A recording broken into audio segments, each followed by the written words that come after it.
I have actually something nice. Many nice things, actually. Hmm? Hmm? Let's not just really spell that.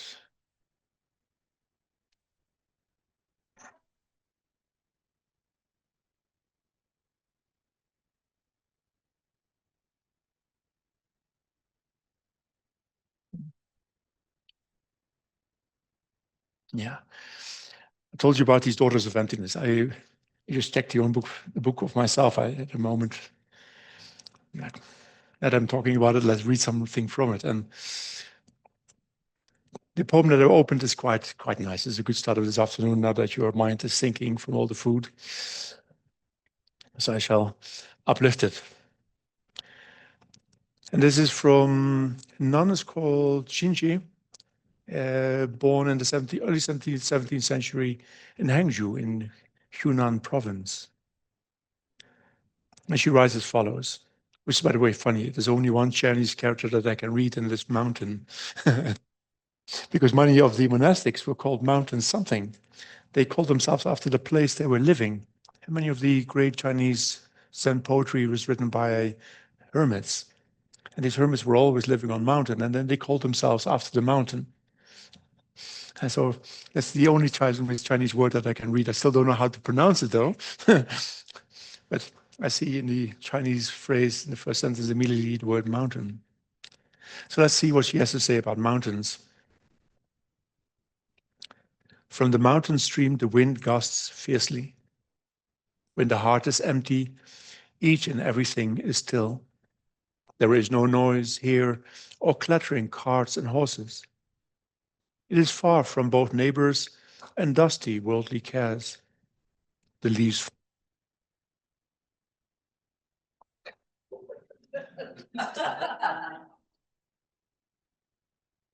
Where was I? The leaves fall as if autumn had grown old. The trees are bared, revealing the waterfall. I've abandoned all ambitions. Now seagull and egret are as close to me as the most intimate of friends. The gate borrows stray clouds to guard it, and a pure solitude borders my quarters. Forest gibbons go in search of ripe fruit. Roosting birds fly deep into the forest. I've thrown off the net of floating flame and aimed higher with a mind that delights in the way. The emptiness of emptiness, beyond the four phrases, a fulfillment as rare as finding a needle in a haystack. When the sun comes out, it warms the body through, and when the wind rises, it cools off the great earth.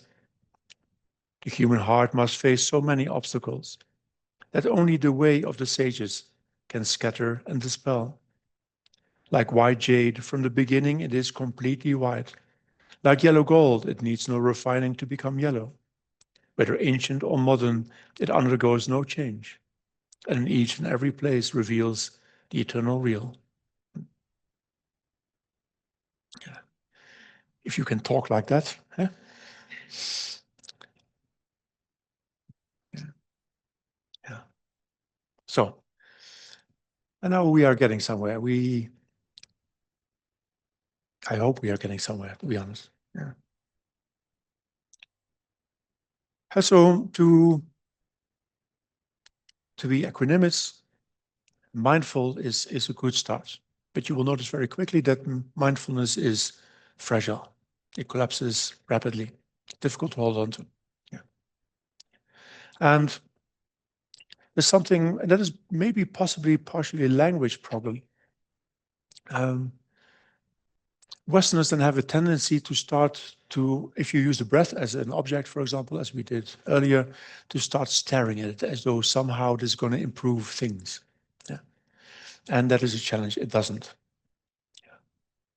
In fact, when you look at higher concentrations, the first one is accompanied by two forms of what is called thought. And that is interesting, that the first of the higher concentration actually bring thought to fulfillment. And it should tell you something. That not thinking and just staring is not going to work, because two of the aspects that characterize a high absorption, are in fact forms of thought. Yeah.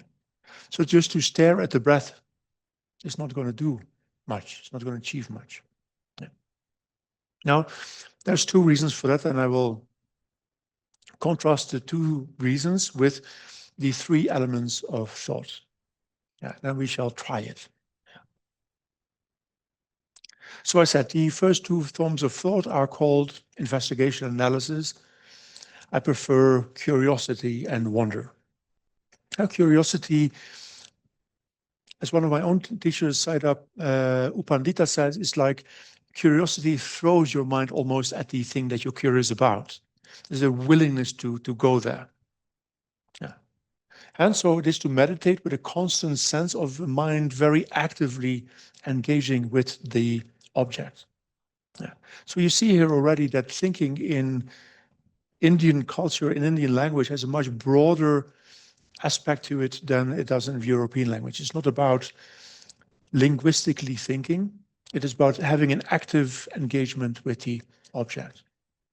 And so you look at something about that experience. You are having an experience of the breath in this case. And within that experience, there's much to be explored without you losing the object. So what you would want to hold on to is an experience of the breath. But then there's a whole breath to investigate, but there's also the subjective side to investigate. And you can do both without losing the breath. And so investigation or curiosity is wanting to actively engage with it. Yeah. Then the next one, wonder or analysis, is then once you have directed the mind actively towards an aspect of that experience, is then to keep investigating it. Like, what am I seeing? In Zen, this is often called the beginner's mind. To know what is really happening here, you have never really seen. Like in the breath, it is amazing what you can see when it is well cultivated. The amount of detail is hallucinatory. There's so much to be seen, actually, that at one point you can't even tell if you're breathing in or out anymore. These are like epochs. Now you get into, and then the in-breath lasts so long that somewhere halfway you have no idea anymore whether or not you're busy with the in or out breath. There's just so much to see. And that highlights already something of importance. The word that is often samadhi, which is translated as concentration, I prefer to translate it as absorption. You become absorbed in something. But you can't absorb in something that is uninteresting. No, you can you can ask me to absorb in this, because that's the way you achieve concentration. And my mind think like, well, this is boring. So I can, because I have no, as you know by now, I have no absolute control over my intent. So when I'm presented with something that is boring, it will try to walk away from it because my intent has a life of its own. And so I can tell my intent, as long as I want that it should really stick with it, but it won't. It can't, because there's nothing here. So I must give it something to stay here, to absorb into it. And we absorb into things that look interesting, that matter to us. Yeah. And for that reason, if we go back to mindfulness, the crucial word in mindfulness was familiarity. Mindfulness holds on to that which is familiar to us. But it's difficult to become familiar with this because your mind skips off as it is. There's nothing to hold you here. You need something that is like a resistance. Yeah. And so I know Pandita for that reason called the second one rubbing. So you throw your mind at it and then you keep rubbing it. You create like a surface, something for your intent to hold on to. Yeah. Enough detail for you to be able to have something to stick to. You can't stick to something that is slippery. You must see detail. Yeah. So far, that makes sense? Yeah. And so an active looking is a very important point, very important aspect of allowing the mind to become absorbed. Absorption here, when you talk about what is a higher concentration, is where the mind becomes so absorbed that it forgets everything else. It becomes singular in its activity. So it's totally absorbed that every moment of that mind looks exactly similar to the moment before. That is what a higher absorption actually is. All the individual minds look, they are individual, but they look exactly the same. So you get like a profound continuity of mind that is deeply enjoyable. Yeah. But enable for that to be able to happen, for the mind to absorb in its object, or have for object and observer to become one single thing, it needs to be interesting. There must be something there for the mind to hold on to. That is where an extra factor plays a role, and that is wisdom. Yeah. And wisdom is not like some vagary. Not everything that is called wisdom is, as I say in India, not everything that shines is gold. Not everything that is called wisdom you should read. Wisdom in this context, in Buddhism, is very easy. It's to see what is skillful and what is not. And that provides us with a different aspect for the mind to absorb motivation. Yeah. And that's why I emphasize to keep looking why an absorbed mind is wholesome and skillful, why it meets your needs. It is a place of happiness, it is a place of healing, is calm, gives you a sense of refuge, and it gives you agency. It makes you feel like a person. Yeah. And on the other hand, to know that when you get distracted, when you lose it, all these benefits collapse. They're gone. Yeah. And that provides a profound motivation. Like, I want to be a person. And so for me to be a person, I need both on my cushion and off a continuity of mindfulness. Because without it, I lose control. And my mind relies on all kinds of habitual patterns, but not on choice. And I'm just lost. Yeah. That makes sense? And so on the one hand, wisdom provides motivation.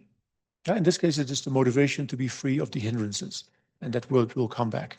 To know that desire, aversion, excitement, dullness, and spiritual doubt may cause your mind to behave in unfortunate ways. They make you lose control.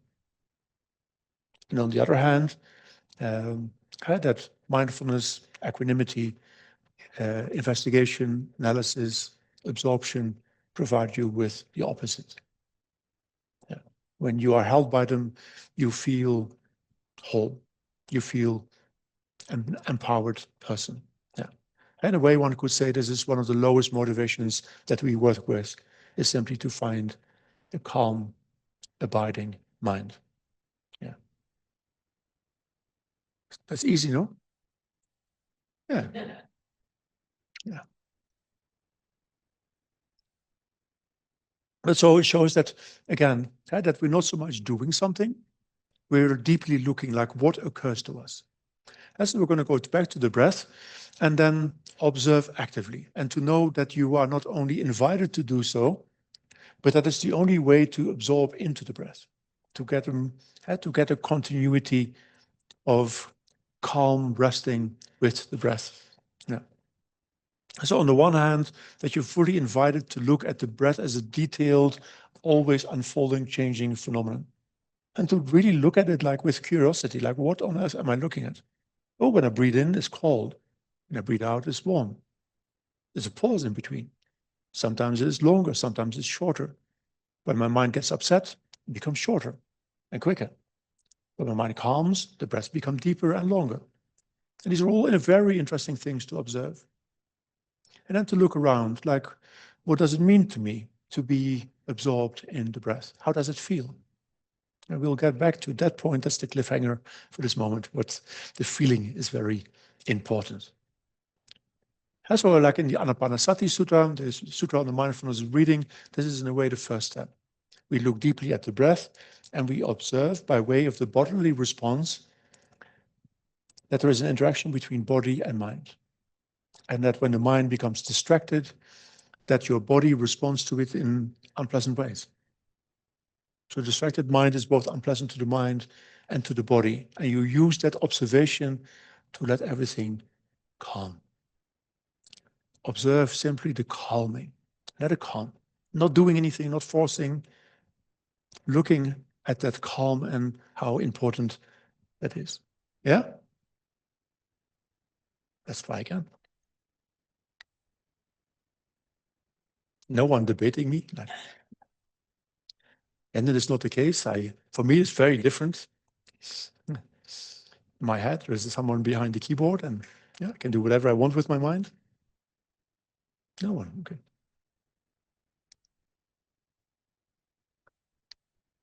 So there's many things to say about positions, and there's many teachers that can do that.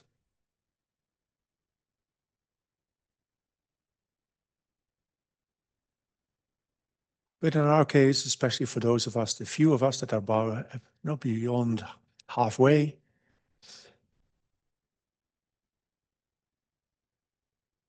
it becomes increasingly important simply to have a dialogue with the body.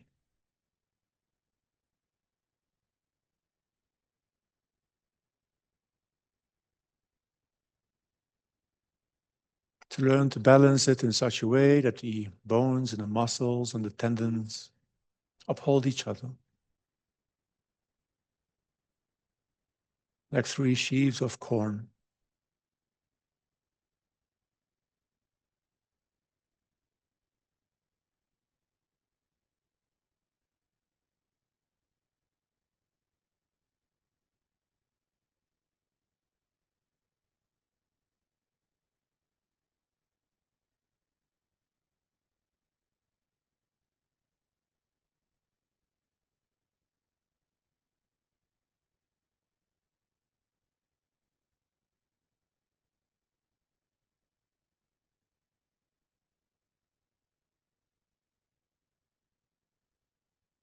And so when we're comfortable, we once again can take a moment of letting go, setting all things free.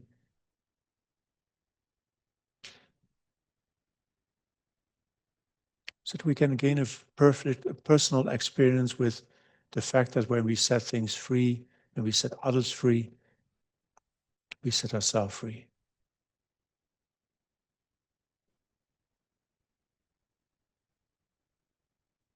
And the mind becomes spontaneous and natural.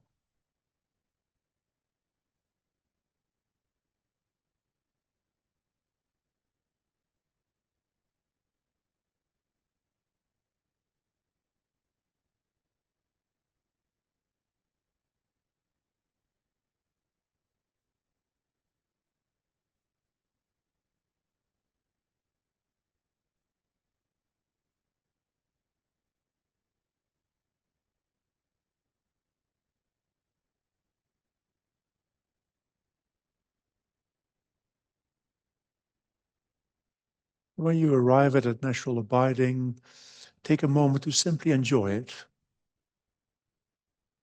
A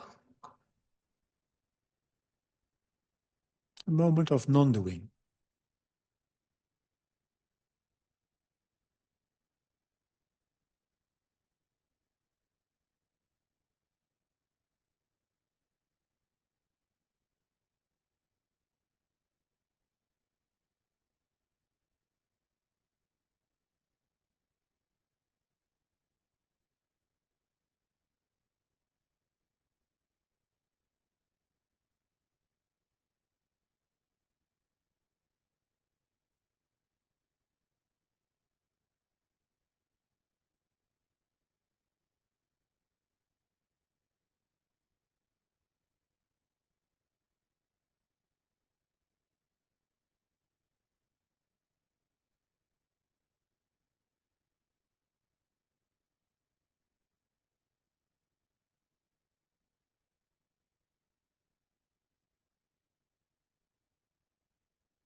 When the non-doing becomes fragile, we can invite the breath.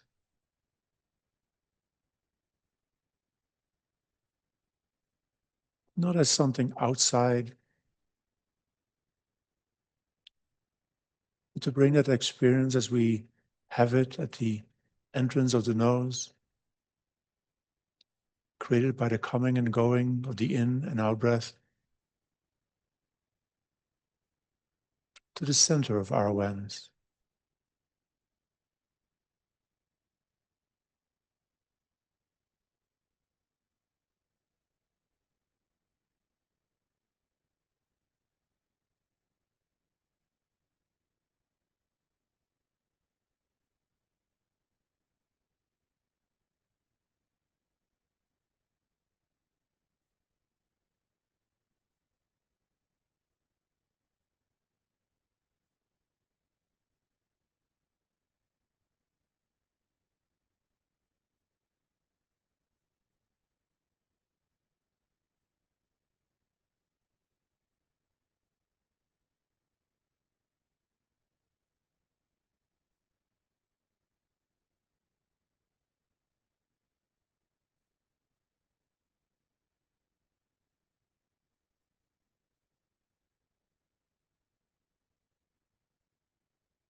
And we can explore the breath in an active way.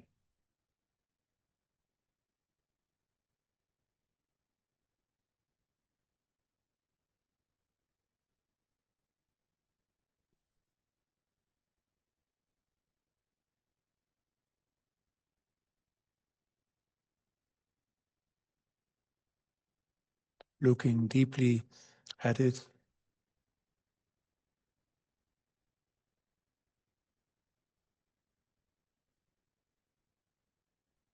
especially noting that when the mind is calm, the breath calms as well.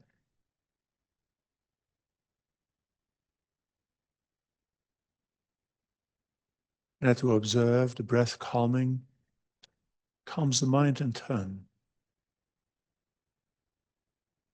like a mutually supportive calming.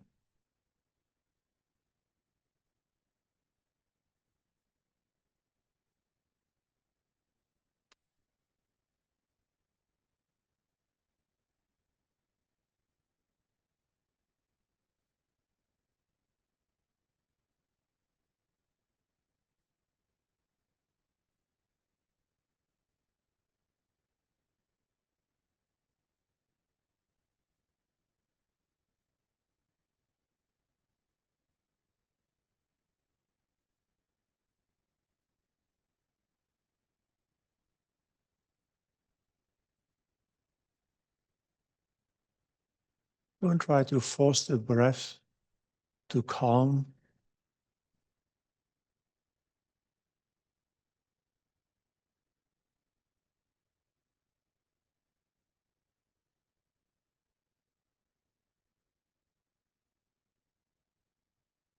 Allow the breath to calm on its own.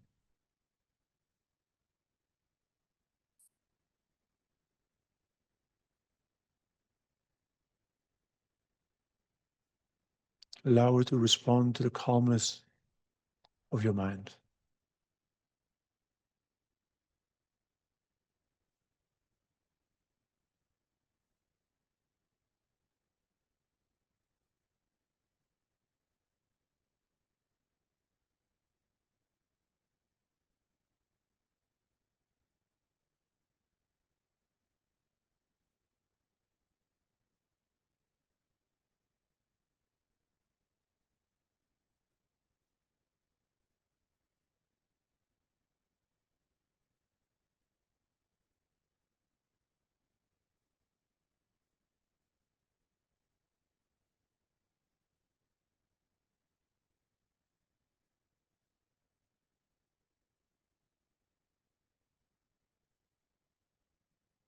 We discover this sometimes the mind can all of a sudden become quite excited.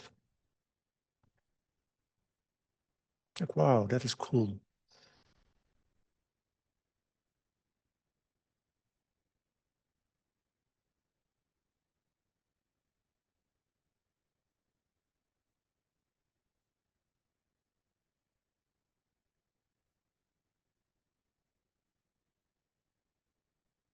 So when it happens, the rhythm increases again.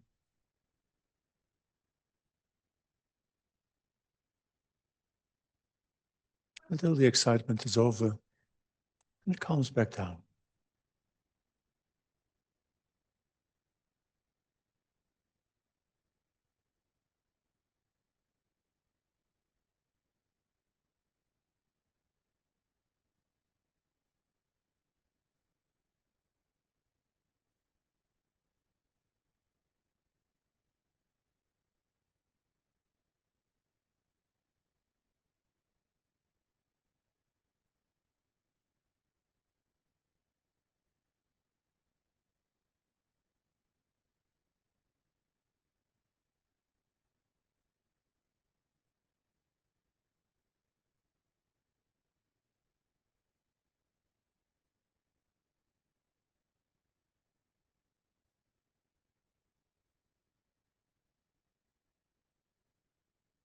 Make sure not to let the mind become too narrow.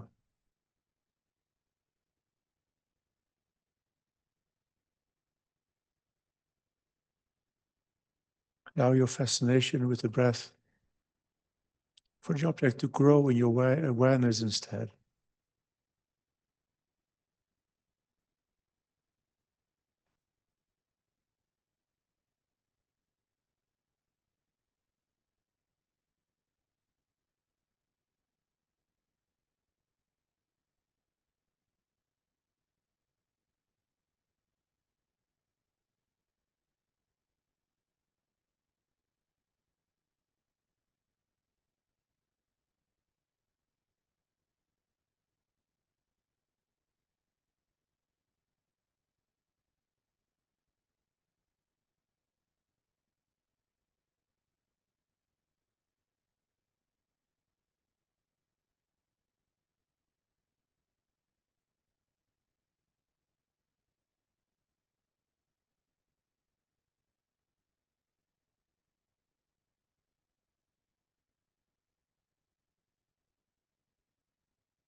You might even start to notice that the in and out breath are not even, continuous.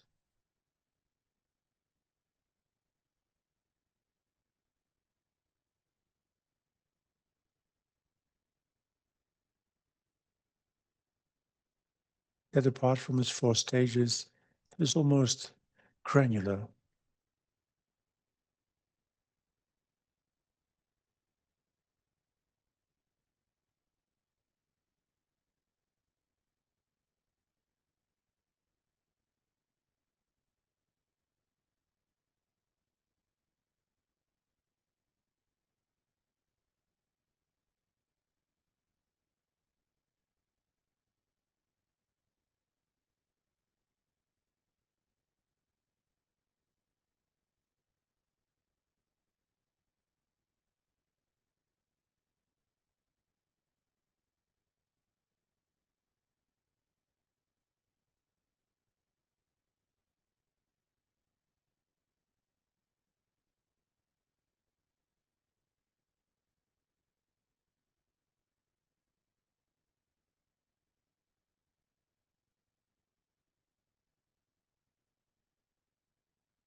The mind becomes excited.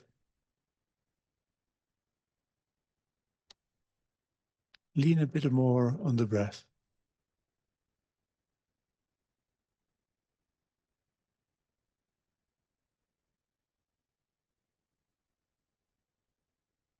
If it starts to sink a little bit, try to look a little bit more actively.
In between, feel free to notice how wholesome a mindful and absorbed mind is.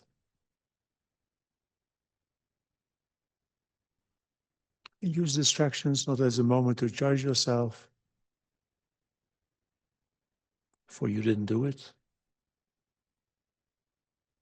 but to see the contrast for yourself.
Indeed, sometimes lunch makes meditation hard.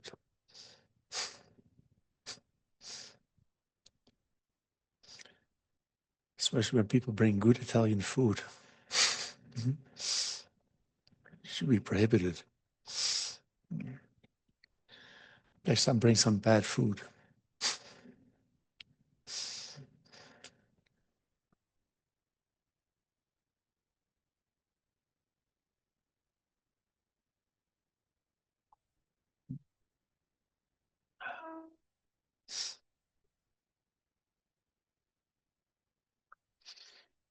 So,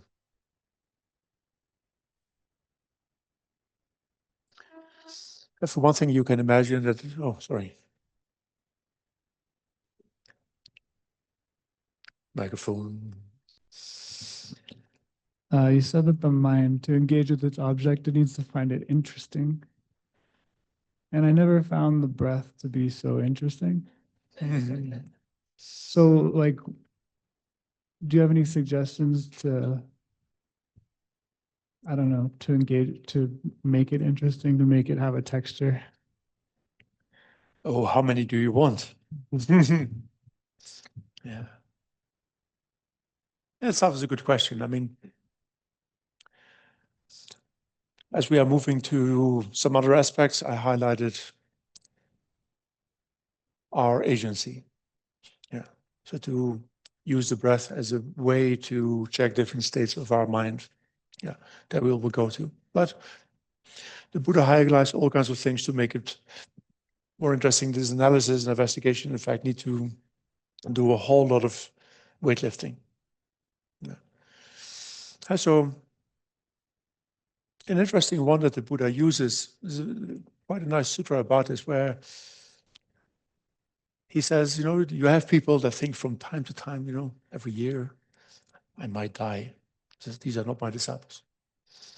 He says, you have to, some of them they think that on a regular basis, like weekly. These are not my disciples. Yeah. There's some people that wake up in the morning and think like, ooh, I might die one day. And that's not. Then there are those that in every out breath think, this might be the last one. These are my disciples. Yeah. And so that is a simple reflection in this case on mortality, that our life and our breath are profoundly and intimately connected. So to notice that, and so to simply have that reflection at every out breath and to see what happens. That's one way of doing it. That is a coarse form of ignorance, one could say. There's a famous verse from the Mahabharata where two gods are having a discussion, and one god says to the other god, in all these millions of years that you lived, what is the most amazing thing that you've ever seen? And the other god says, well, among all the things that I've seen, what amazes me the most is that everyone dies, and yet everyone sees everyone else die, and yet everyone believes that it's not going to happen to them. Says that is by far the most amazing thing that I've ever seen. Yeah. So that is rather the coarse form of, but yeah, a pretty straightforward form of ignorance. And because in a way we use that every night when we go to bed. We have this sort of wrong conclusion of our experiment. We believe because we woke up quite a few times so far, that is surely going to happen tomorrow again. Like we see a pattern happening here. And that pattern will fill you. Yeah. So that's an interesting way to do. And so then to have a bit of, while following the breath, you can have like a very gentle reflection on the precious human rebirth.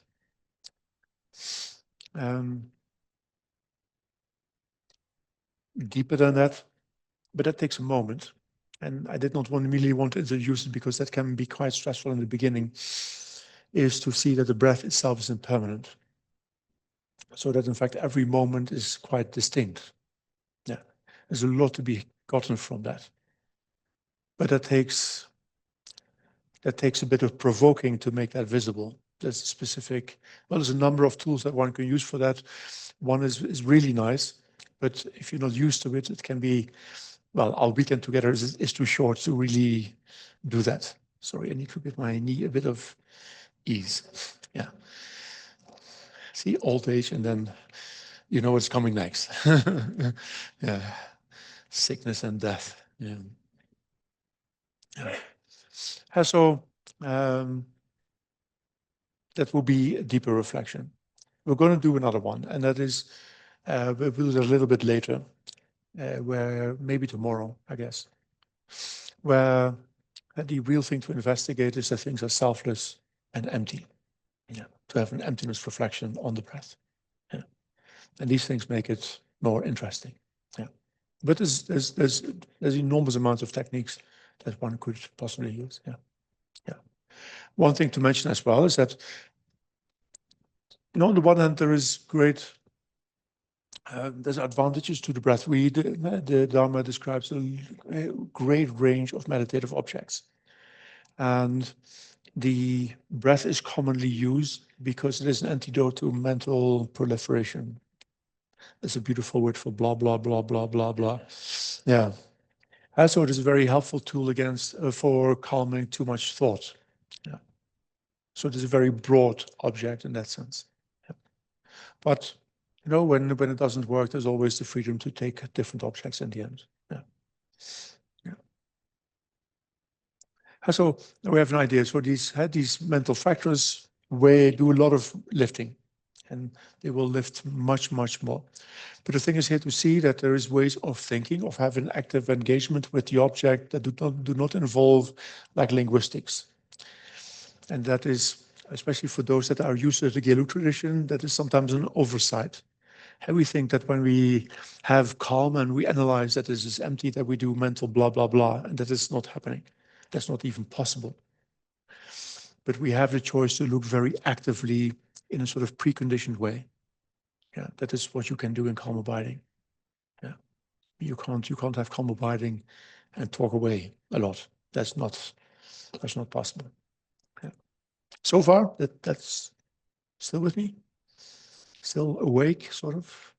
Yeah. Yeah. But give it time. All these things require growth. I see there's many funny things happening in the back. Who knows what it is? But oh, yeah. Yes, microphone.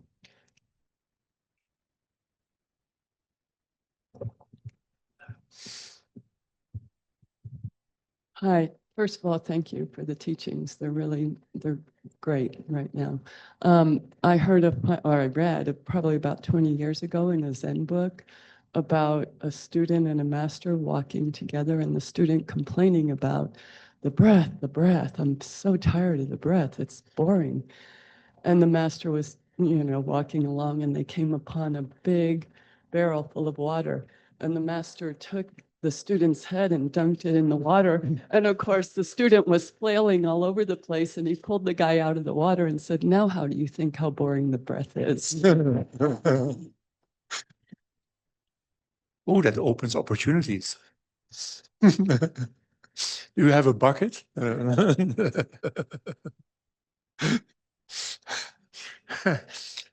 a good story, indeed. Yeah.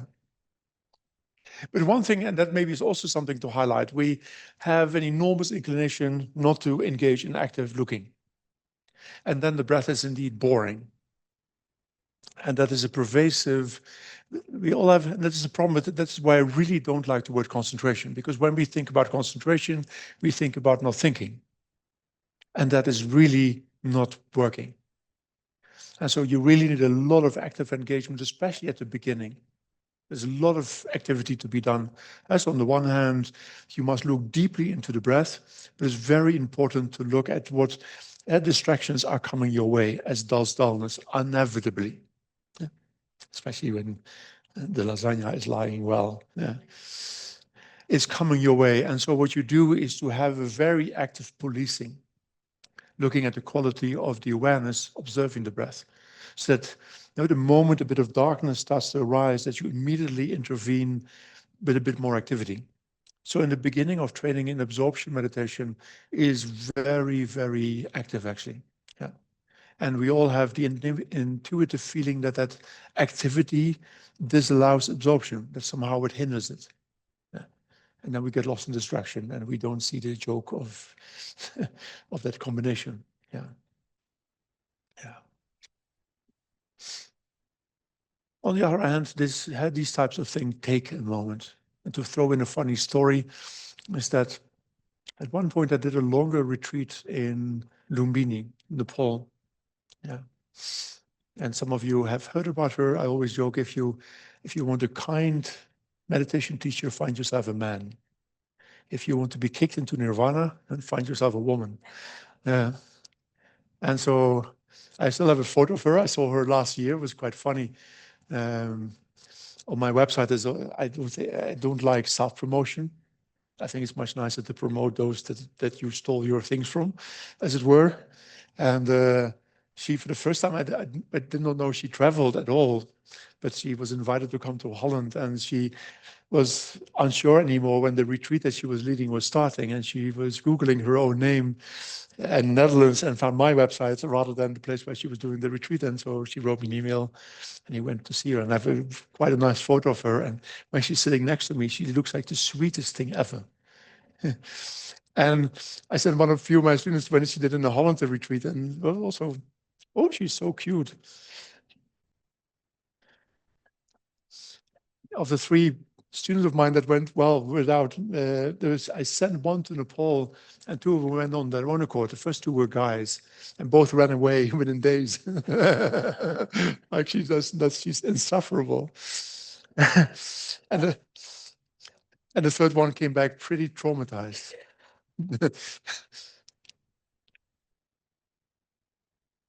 So we were practicing, and that's full on. So you wake up 3:30 in the morning, 4 o'clock starts the first session, and that continues until 11 at night, all day long. And she was forceful, but as happens in the beginning, I was struggling a lot. And I was there with another French monk from my own tradition, and and what do you do when your mind is a mess? Is that you look at how the other person is doing it. That's what really, yeah. And he was sitting in double lotus.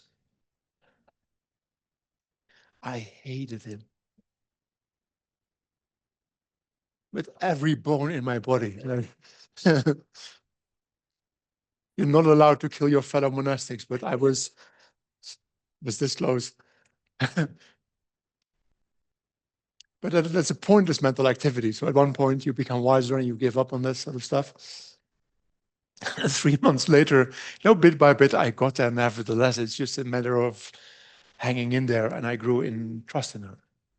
It was obvious that she knew exactly every day where I was. And that's quite amazing. That gives you something to work with. And in the end, then you can let go. You just do whatever she tells you to. Thinking is not necessary. And that's enormously relaxing. And so at the end of the 3 months, my mind was doing quite well after all.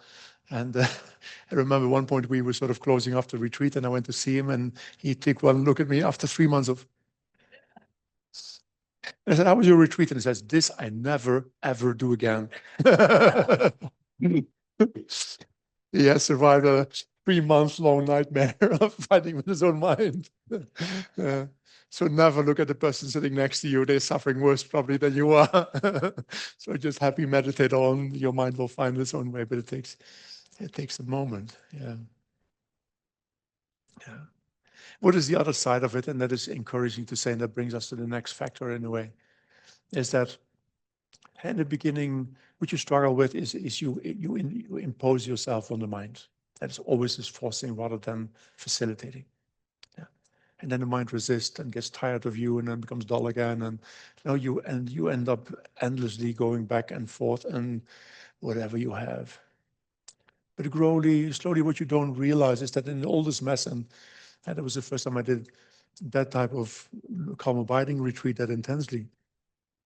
It takes a bit of time. But what you don't realize is that your insight is growing. You can't see that. And so a big part of what is happening to us is completely below the surface of our direct awareness. And I remember in that retreat, I was fighting and fighting. And then in a single session, my mind decided that we're going to do this differently. And it just closed. And I was sitting there like, cool, no idea what is happening, but we shall keep it. And that is very empowering. And what that does, and that brings us to the next thing, and that the next factor is energy, virya, or enthusiastic effort, enthusiasm, I prefer to call it. Yeah. Where meditation, where that struggling with yourself at one point gives you insight on how you and your mind coexist. And where all of a sudden, both of them find trust in each other. And all of a sudden, you learn to navigate yourself in a wholesome way. And that is profoundly empowering and energizing. Then all of a sudden, you have something that is fantastic that you have not seen before. And that tastes like more. And then a natural willingness to engage in meditation arises. And then rather struggling again to another session in a place that is way too hot. That was not the worst place that I meditated, but 47 degrees in a concrete temple hall. I don't know what it is in Fahrenheit, because Fahrenheit makes no sense, but I can guarantee you that is hot. Yeah, yeah, especially in these Tibetan robes. I always joke, they're very nice 2 weeks in fall and 2 weeks in spring. And then 48 weeks, they are either way too cold or way too hot. Yeah, I think this is the Tibetan way of making us confront us with suffering. Yeah. But so that is something you have to find out. You cannot just have that. I cannot just point that out to you. But that you will have to learn to work with and to come to see it for yourself. This takes time. Virya takes time to grow. Yeah. But at one point, it feels like there's an example that I often use because it's useful, and no analogy is perfect. And in this case, I actually know nothing about this from personal experience. It's my idea about this. But that's the example of surfing. Now, when you're on a surfboard, you're not in complete control. And you can't stand on a surfboard and say, now we go left. That's not possible. Then you fall into the water.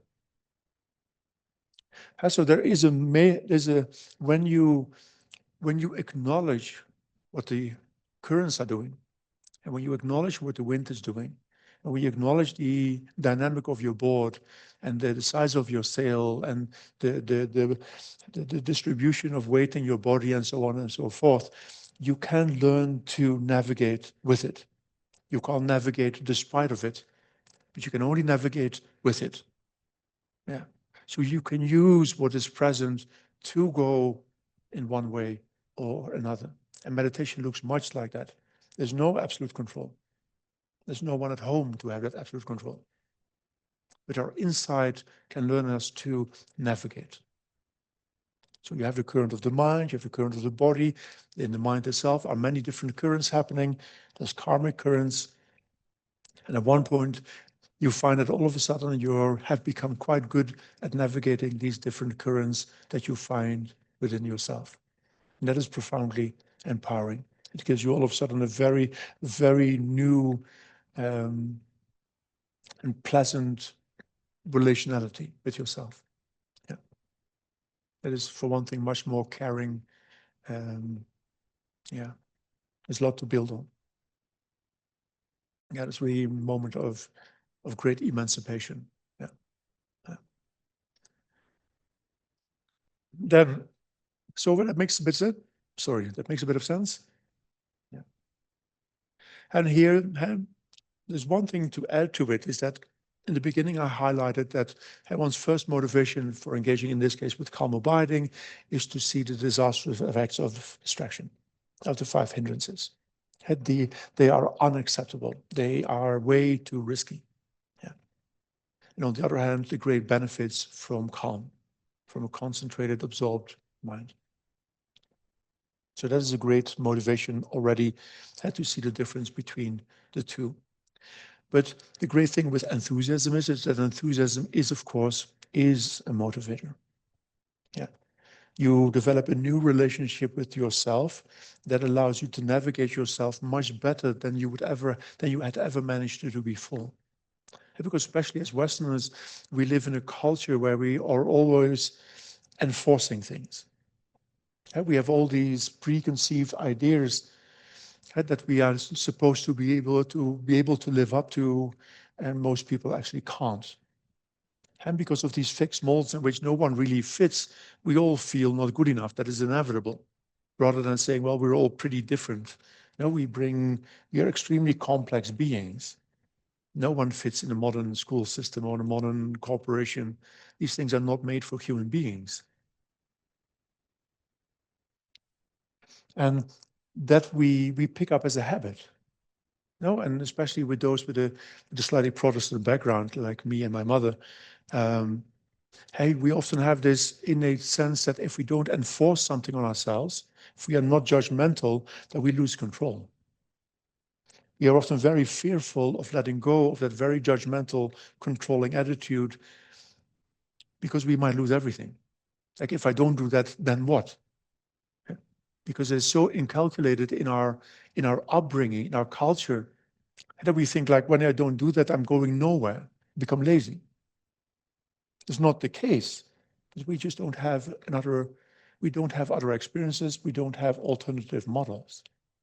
And one of the great things of these practices are that you discover quite on your own a new model of navigating yourself, rather than being controlling, to learn to work with what is here. So to fully acknowledge what you find in every moment. And that's quite nice. That contributes strongly to a felt sense of being alive. And like in my meditative life, I become very acute in always knowing what is going on here. I know how my body is doing. Now I can tell you immediately how my stomach is, how my intestines are, how my knees are, how my neck is doing. I'm fully attentive to the way my body is doing. And it's the same thing with regard to my mind. I can tell you which mental factors are present. I know how I feel. I know if the mind is active or if it is a bit tired, or so I know the totality of my being. These things are not self, but I'm their caretaker. Because without them, I'm not happening. And that relationship with yourself is really empowering. It's really nice, actually. Yeah. And is the basis for a growing sense of not self-esteem. I don't like that word because that's just building stories. I always joke. At one point, I did a management course. I might have already told it. Anyway, I repeat myself happily. I did at one point a management training. I was working for a refugee council, a refugee center. And I remember sitting there 5 minutes, and then I got a sticker with a tiger. I thought, some people like tigers here, and I like, what is going on here? The idea was that you would stick it on your mirror in your bathroom, and every morning when you get up, you would go to the mirror and you would say, "Tiger, I love you." And I said, "What?" And I left, and I did not come back. Like, if you're talking to me like this, I'm out of the building. Thank you. We're not doing that. And because that is sort of these nonsense self-esteem things. Like, as though if you tell endless stories, then somehow one of these stories will work. But in a way, what they only do is that you put you further out of balance. Yeah. Because you impose yourself to be, all for one thing, to always be likable. And I don't know about you, but there are days that you wake up in the morning and there's not much likable there for the moment. That will maybe come further down the road. And so to impose yourself on that is always, you always end up struggling between what is here and what you're supposed to be. And that is not healthy. And one of the great gifts of meditation like this is that you rather than judging or telling what is here, you know what is here because you see it. You know there is unpleasant feeling. And that's okay. That's the way these things work. And there is some discursiveness and so on and so forth, just to know what is here. And then to say, well, I will navigate with what is here. That's okay. And the next moment, and I look again, and I find something else. And then, well, then we navigate it differently. And then I found always that's the wonder of the Dharma, that we sometimes lose a little bit with all these models. Yeah. One of the things that always struck me about reading the sutras is that the Buddha not only tells very different things to different people, but he often seems to make things up quite on the spot. Like, well, I had not looked at it this way, but now that you tell me that, I shall come up with a new method. And then he throws something sort of out of the blue, he throws something extra that he only tells that one person and never comes back anywhere in the sutras. Like, and I find that fantastic. So he's a very dynamic teacher, but it shows that he undoubtedly traversed that path with himself. He endlessly adopted his own engagement with himself until deep transformation and freedom happened. And for me, that is the meaning of energy. It's energizing, it is encouraging, it involves self-trust. And that self-trust is exquisite because you've never tasted that before like that. That you can look at yourself in a way that all of a sudden makes your body and mind do something on their own. That's brilliant. And that when your mind is dull, that's a beautiful ways to look at your mind, and your mind thinks to itself. You see your mind think of itself like, if you look at me like that, I'm back. And that's really awesome. Yeah. And that's so important to be able and to learn how to do that. Yeah. And because then that self-trust you can bring into your daily life. And then it takes away the need of worry and guilt. Yeah. And rather than worrying about what happens tomorrow, you have the trust that in that situation, you will be able to look and to navigate what you find. So you don't need to worry about it. Yeah. And we worry because we don't trust our own analysis. We don't trust the story about ourselves because they're unrealistic. We found all of us over and over and over that these self-stories don't work. Until you can dodge the self-story and you have just insight in how you work. That's enough. Yeah. So that is what then deepens the absorption, one could say. Yeah. On that basis, when virya starts to happen, when the mind, yeah, the virya also does is that here you start to, in that stage, the first experience of the mind starting to do things on its own. The whole idea of a doer becomes superfluous. You really get the sense of that you can sit back and it starts to do its own. Yeah. And that produces something new. Yeah. It produces, it's a beautiful word in Sanskrit and Pali, is piti. Actually, it's piti and sukha. Yeah. Happiness and rapture. Yeah. The mind starts to see something. Normally it is just addicted to pleasures, and you know by now that pleasures are, yeah. But here, all of a sudden, it responds to itself. It starts to think like, wow, that's cool. Yeah. And then things really pick up that pace. You have found the first aspect of what they sometimes call the inner guru. Yeah. You can just focus on the felt sense. The felt sense will take you somewhere. Yeah. And that is what we're going to do after a 10-minute break. I'm generous. Yeah. So how are you? Alive? Sort of? Eating cookies?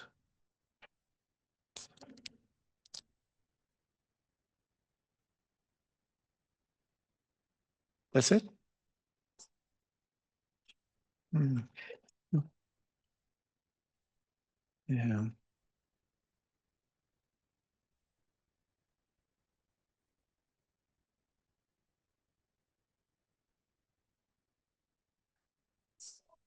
Huh? Yeah, always like that. In Zen Buddhism, they use a stick. No, but I long for one.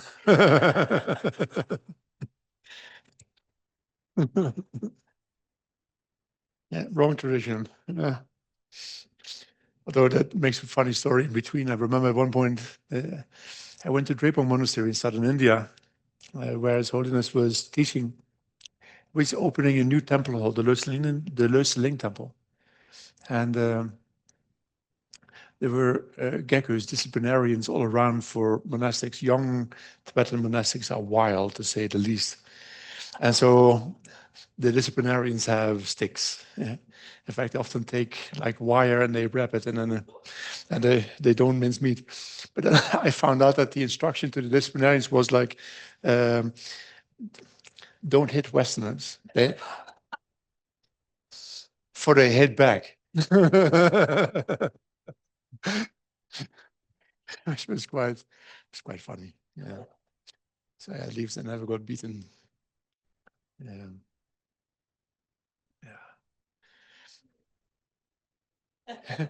Yeah. That's my advice. No, I would say that's bad advice. But it makes for funny stories. Yeah. It's a different culture. And the young Tibetans are, as part of their culture, they're very, very rough. Yeah. They just often, like, yak herders is fallen down from the mountain. And they have a lot of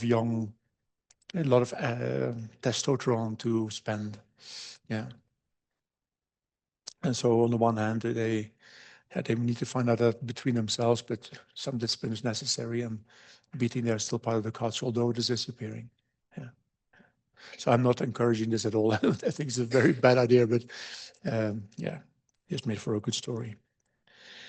And to come up with other good stories that we've been, that's quite nice actually. To keep reading you some stories of enlightened women that might be helpful in this weekend. So I found 2 more. This is from the Therigatha. If you're a woman, and buy the Therigatha. If you want different translations, I have all of them. One is of a nun called Anupama, and the other one is from the stepmother of the Buddha. Yeah, and their voices are distinct and quite impressive. Anupama has the following thing to say. I was born in a good family with great wealth and many possessions. Good looking, I was Mega's very own daughter. I lived up to my name, which means without compare. I was sought after by princes, coveted by sons of millionaires, until one sent my father a message, give me Anupama, weighs, I will give 8 times what your daughter Anupama weighs in gold and silver as a bride price. I saw the Buddha, supreme in the world, unsurpassed. I worshipped his feet. Then I came near on one side. Gautama told me the Dhamma out of kindness towards me. As sitting there, I became one who would not return again. I cut my hair and went forth into homelessness. Today is the 7th night since craving was destroyed for me. Yeah. She became, what it means is she achieved the 2nd stage of enlightenment by simply listening to the Buddha. That is what it says. Yeah. Actually, what am I saying? It's the 3rd stage. But anyway, she continues. Oh no, then the stepmother of the Buddha. Praise to you, hero among Buddhas, best of all beings. You freed me from suffering just as you did so many other people. All suffering is known. The craving that the suffering's cause has been destroyed. The Eightfold Path of the Noble Ones has been traveled and cessation reached. The 4 Noble Truths, each one done, all done by me. I had already been a mother, a son, a father, a brother, and a grandmother. But not knowing things as they really are, I was reborn and reborn, never having enough. As soon as I saw the Bhagavan, I knew that this is my last body, that the realm of births is finished, that now there is no more rebirth for me. When I look at the disciples assembled together, energetic, resolute, always making an effort, I see that this is how Buddhas are rightly worshipped. Mahayama gave birth to Gautama for the sake of many, to drive away the massive suffering of all those struck down by sickness and death.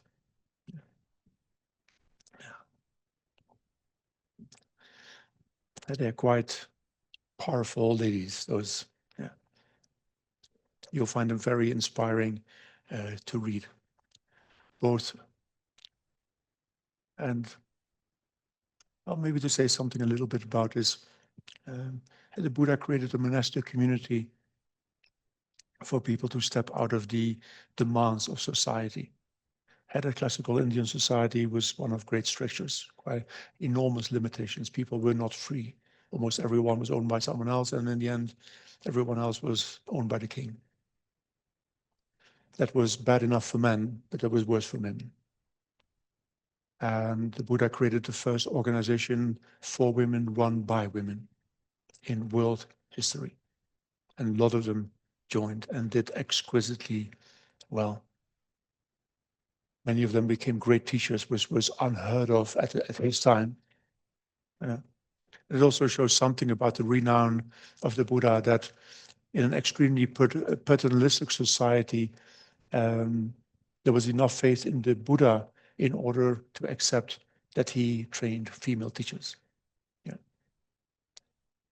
As on the one hand, they are extravagant in their practice, in their power, because for them, even more than for men, the urgency to find freedom was enormous.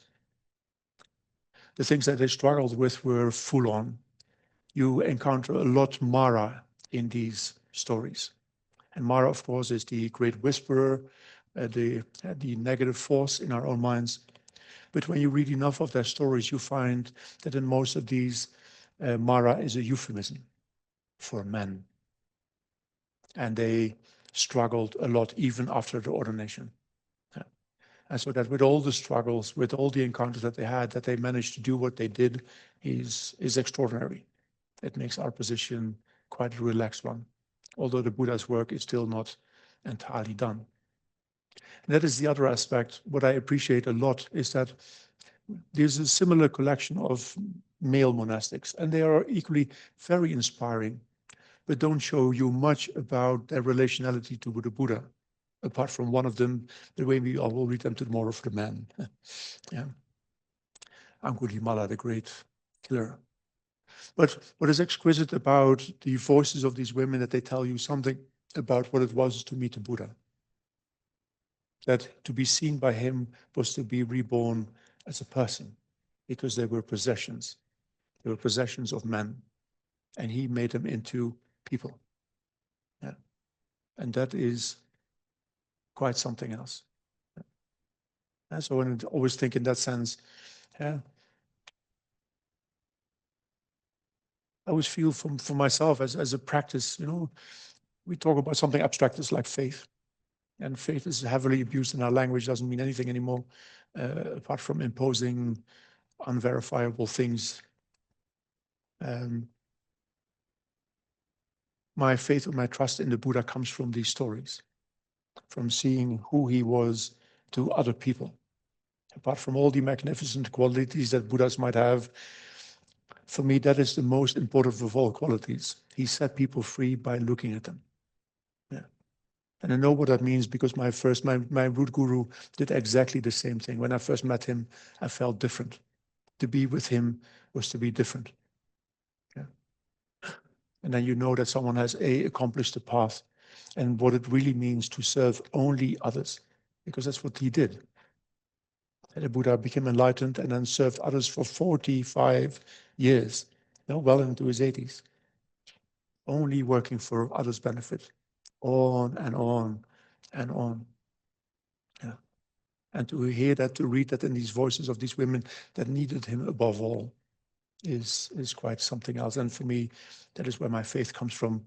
And when I'm not doing tantric practices, where of course we use very specific visualizations that are equally worthwhile. But when I do my regular practices, I just sit to the side of the Buddha. It's one of the interesting things in all these stories. People actually always sit to the side of the Buddha, not in front of him. The monastic community would often sit in front of him. But I just like that idea of sitting to the side of him. Like I look at him, I see him sitting calmly with me. And to sit with him and to meditate is always a good start. Yeah.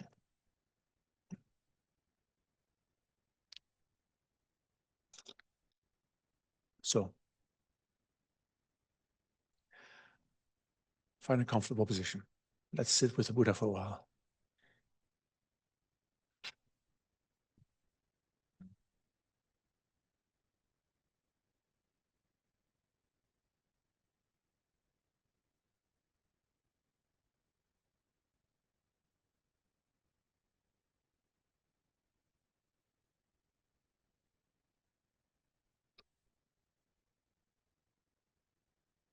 And that is equally a good way to find equanimity in this world, to sit with the Buddha.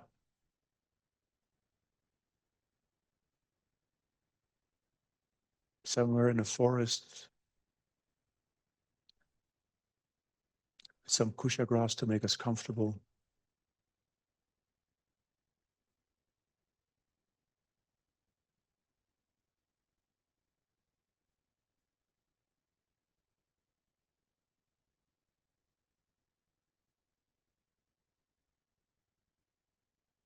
Sitting with this man that dedicated his entire life to others.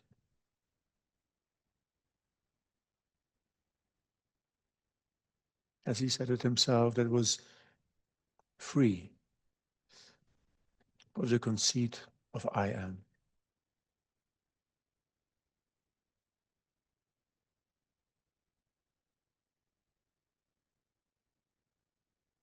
Individual that truly experienced all life as his own body.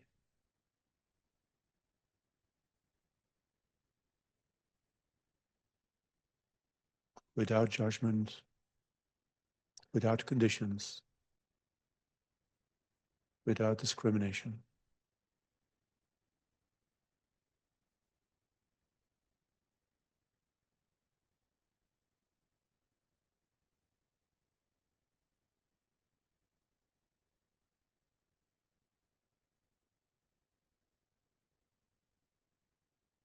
So that we can sit with him at ease.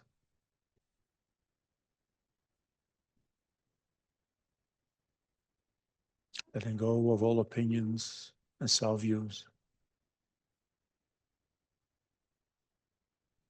Becoming simple.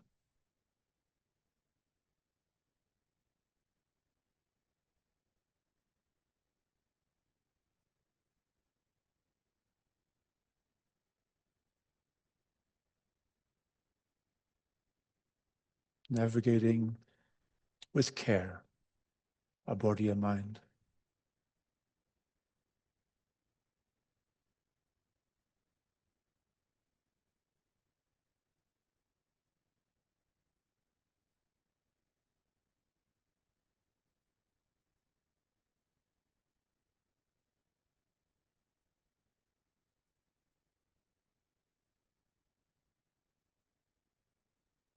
To give our awareness some grounding, we can find the breath again.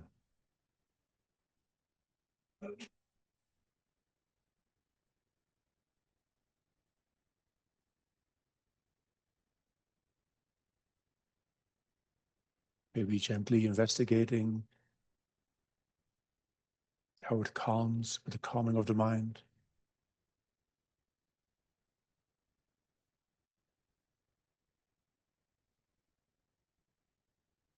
And if you want to spice it up, reflecting that every out-breath could be your last might be useful as well.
And again, don't judge, don't navigate your mind with judgment, but by looking.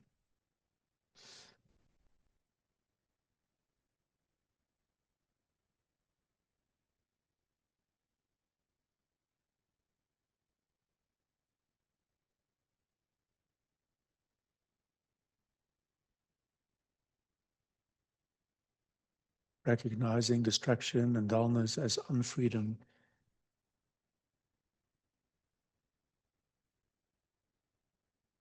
and a mindful abiding as freedom.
When the mind is a bit uneven, too active,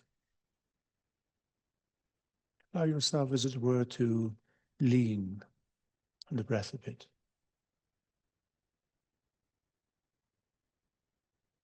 You find it to darken, to become immobile.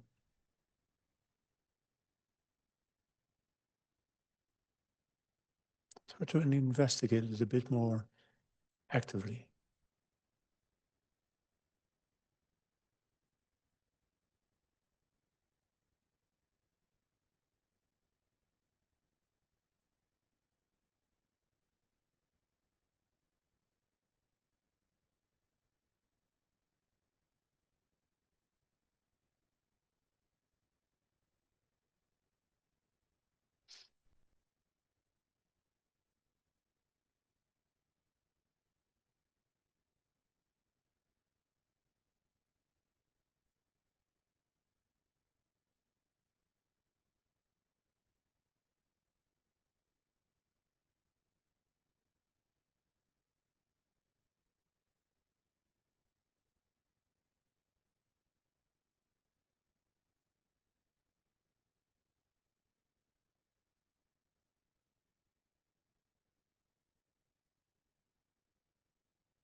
When the mind starts to become a bit calmer,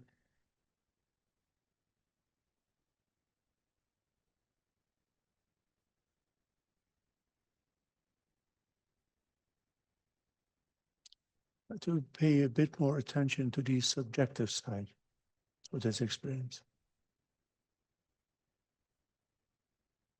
For it is in the nature of feeling.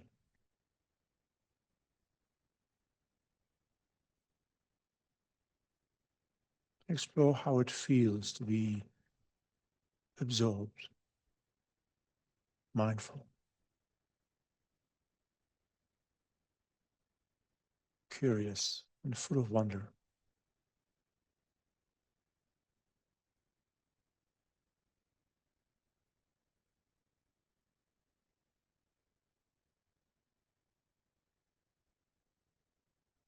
To be in a safe space that is yours to control.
Okay, thank you.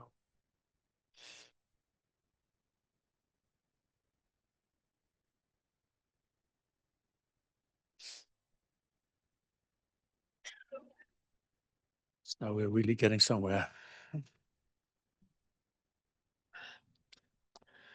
As with tomorrow is enlightenment, but not today. Now,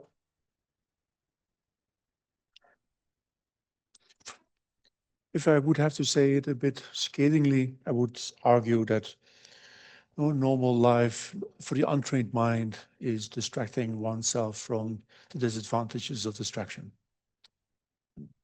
We disturb the mind, it's highly unpleasant, and we distract ourselves from the fact that it is unpleasant, and so on and so forth.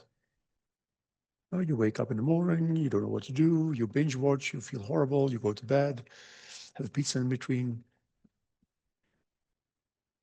It's an endless escape.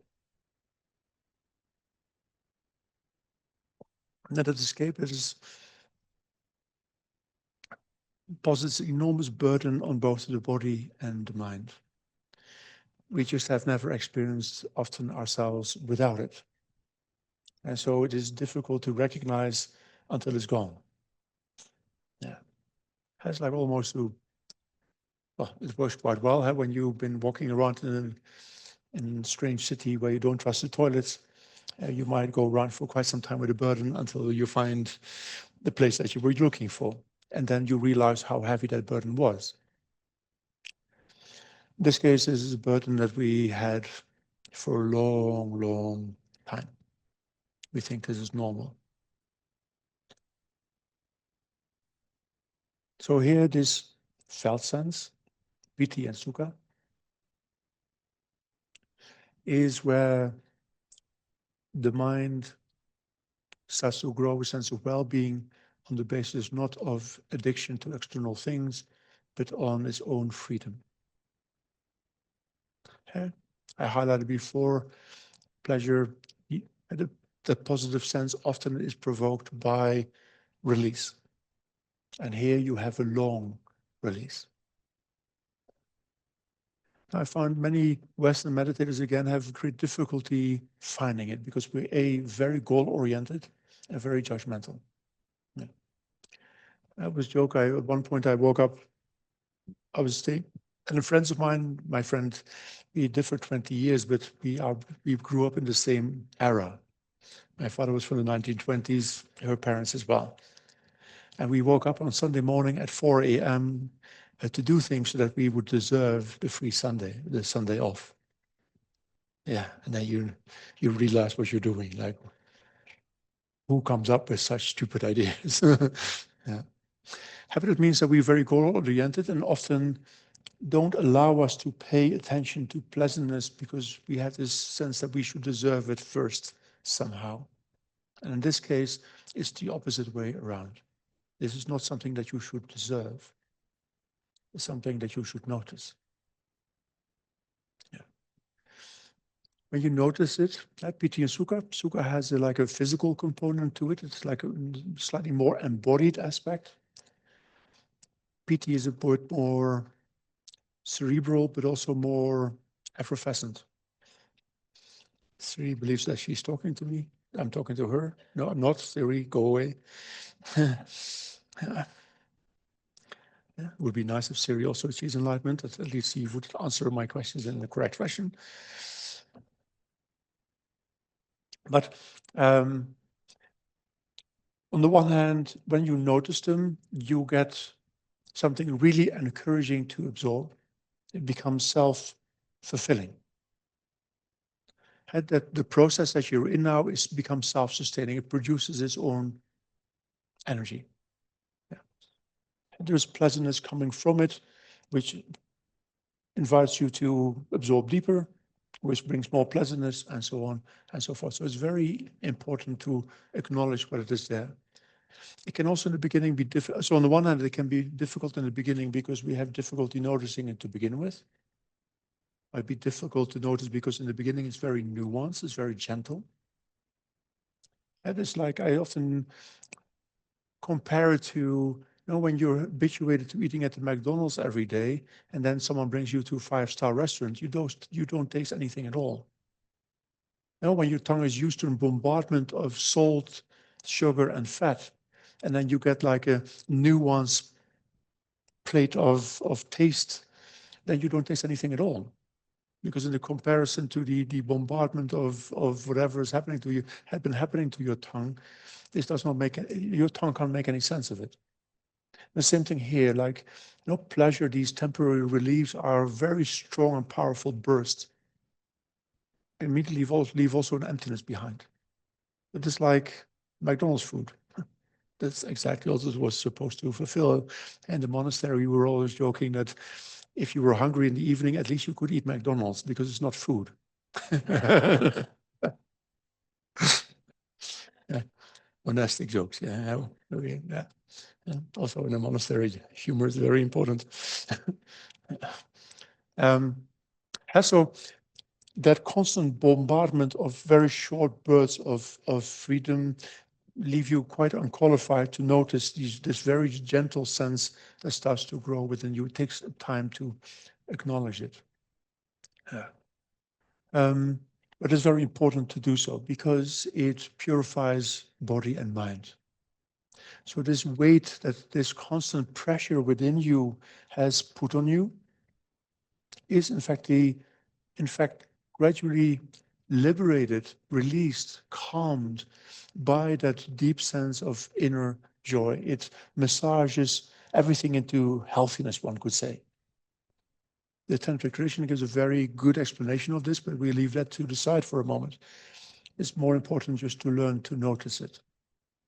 But when you learn to notice a pleasant sense in the body, the simply noticing of it reinforces it. That's a very fascinating thing. Here you have a pleasantness that you only have to look at. And when you look at it, it becomes better. I mean, what more would you want?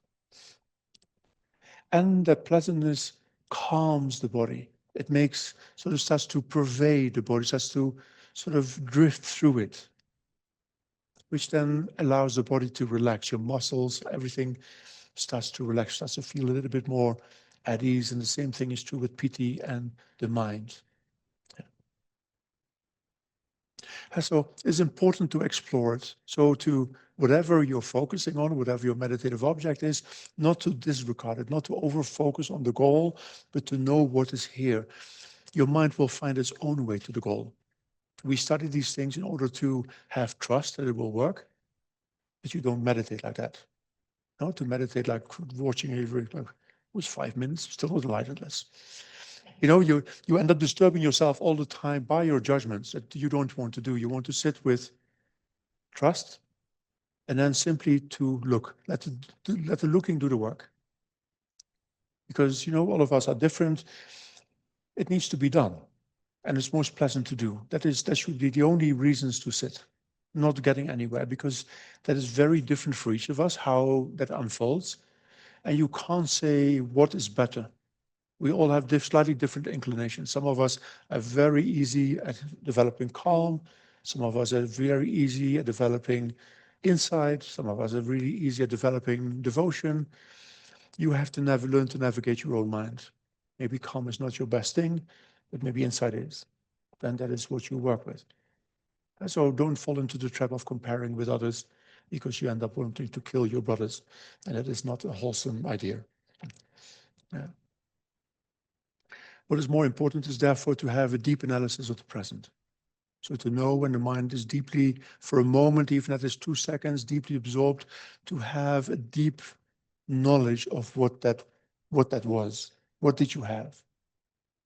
And Thich Nhat Hanh says actually very correctly, when you can follow 10 in and out breaths without distraction, and that is not something that you're doing, that comes into existence in time, that becomes rather transformational.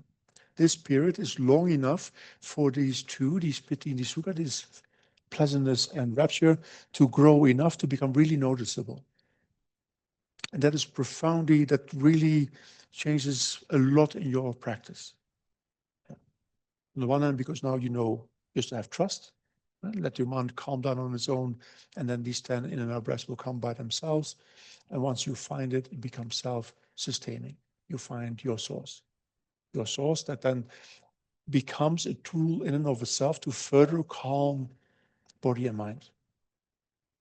And here you get at a point where increasingly the mind finds its own way, where the doer starts to disappear.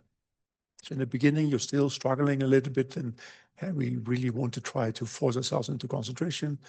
Whatever I say, it doesn't make any difference. You will try that nevertheless. That's fine. We all do that. It's cool. Don't worry. But here, all of a sudden, you find it is something that you discover. At one point, you discover that for the last minute or so, or 5 minutes or so, that there was no one meditating. Meditating was happening. And that is bliss. That's something entirely different. And now you have something new. Yeah. And that brings us to the next thing. The mind becomes, and there's two different approaches to it. One is called tranquility. Here, now you have a mind that is completely self-sustaining. And so distraction becomes less and less interesting because what is inside outshines everything. And so here the mind starts to close, the mind starts to absorb, you can't ignore the world around you. That is not working. To want to ignore the world around you is like trying not to think of pink elephants. That is not possible. And the more you try to ignore the world around you, the more you end up thinking about it. And so often we hear, like in deep absorption, there is no sensory awarenesses. Yeah, that's true, but you can't make that happen. That's not possible. But at one point, your mind is so absorbed in that pleasant abiding that it just forgets about everything else. And sensory consciousnesses cease to exist for a moment. The mind is only mental awareness. There's no awareness of body anymore. There's no awareness of sounds and smells and tastes and whatever you have. The mind closes itself entirely. Yeah. And then becomes eager in and of itself to move towards virtuous things. It feels like whatever you could come up with, the mind would happily do it for you. And normally for us, when we want to do something virtuous, like getting up early in the morning, and that is a bit of it takes a lot of talking with oneself. It's really a good idea, no? I think so. Really good idea. I shall take the alarm rim, but that's what I say again. It's really good idea. Yeah. 600 years ago, I don't think so. You know what I mean. Often we all face that. You have tomorrow an exam would really be a good idea to do. You won't really want the paper because then you can do what you wanted to do with your life. And then you procrastinate. Yeah. Our mind often is very resistant in doing that because it's an addict. It's addicted to pleasure. It's addicted to constant distraction. This makes it very unpliant. It does not want to pursue your needs. It just wants to escape all the time. It's just a thing that is on the run. And here this comes to an end. The mind is no longer on the run. It found its source. It's satisfied. And it knows this is peaceful. And to lose it is to fall back to that place, but it's unpeaceful. And I don't want to do that. And that is a very distinct phenomenon. It comes to you in gradations. I like all these things. Often we explain them like very distinct stages, but they grow from the beginning. So it's important to notice when there's a second when the mind is like that, to notice that it can happen, because it gives you confidence. It gives you an insight of what could be in prolonged periods of time there. But when it comes to perfection, when true pliancy arrives in your mind, and then there's all these sort of abstract descriptions, but it gives you some idea. And then the mind can stay absorbed for a minimum of 2.5 hours without distraction. Then the mind quiets down in unfathomable ways. And that is quite something else to experience. Yeah. That is not really comparable to anything else in this world. And then the interesting thing happens that gives you, that what you try to start with now obtains a new level. Because here where you are, anger, attachment, and desire play no more role, and not much. Because you are satisfied. So what is there to be angry with? Nothing. You can't even observe anything outside of the world. So even if your enemies would sit next to you, you would not notice that they are there.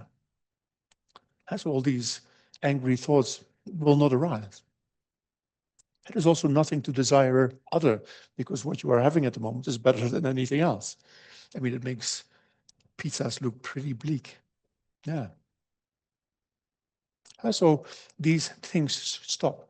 And so you have a natural equanimity. The mind is now abiding completely spontaneously and for as long, almost as long as you want.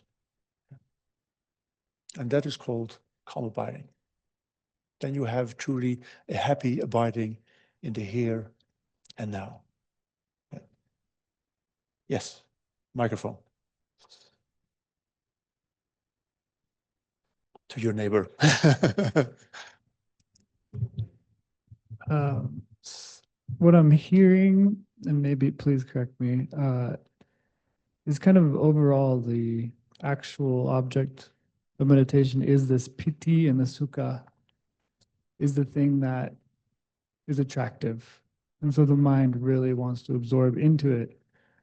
But we use like the breath or images or whatever as tools to access that state. Yeah.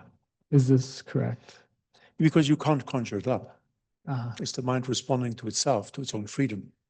And so you can't just conjure up pity. That's not possible. So you must calm it with something else. And that can be any different object for meditation. And even you don't have to lose the breath. The breath is quite fine to keep going.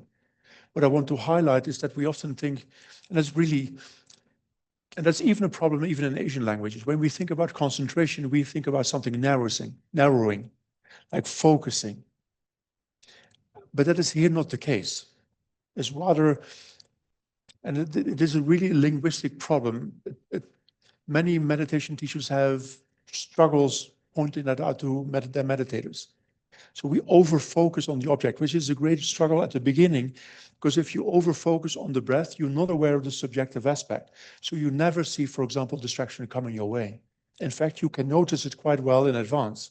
But because we over-focus on the breath, then we are just hit by distraction or hit by dullness. So we just fall off without ever realizing where this happened. And so in the beginning, this is already very unfortunate.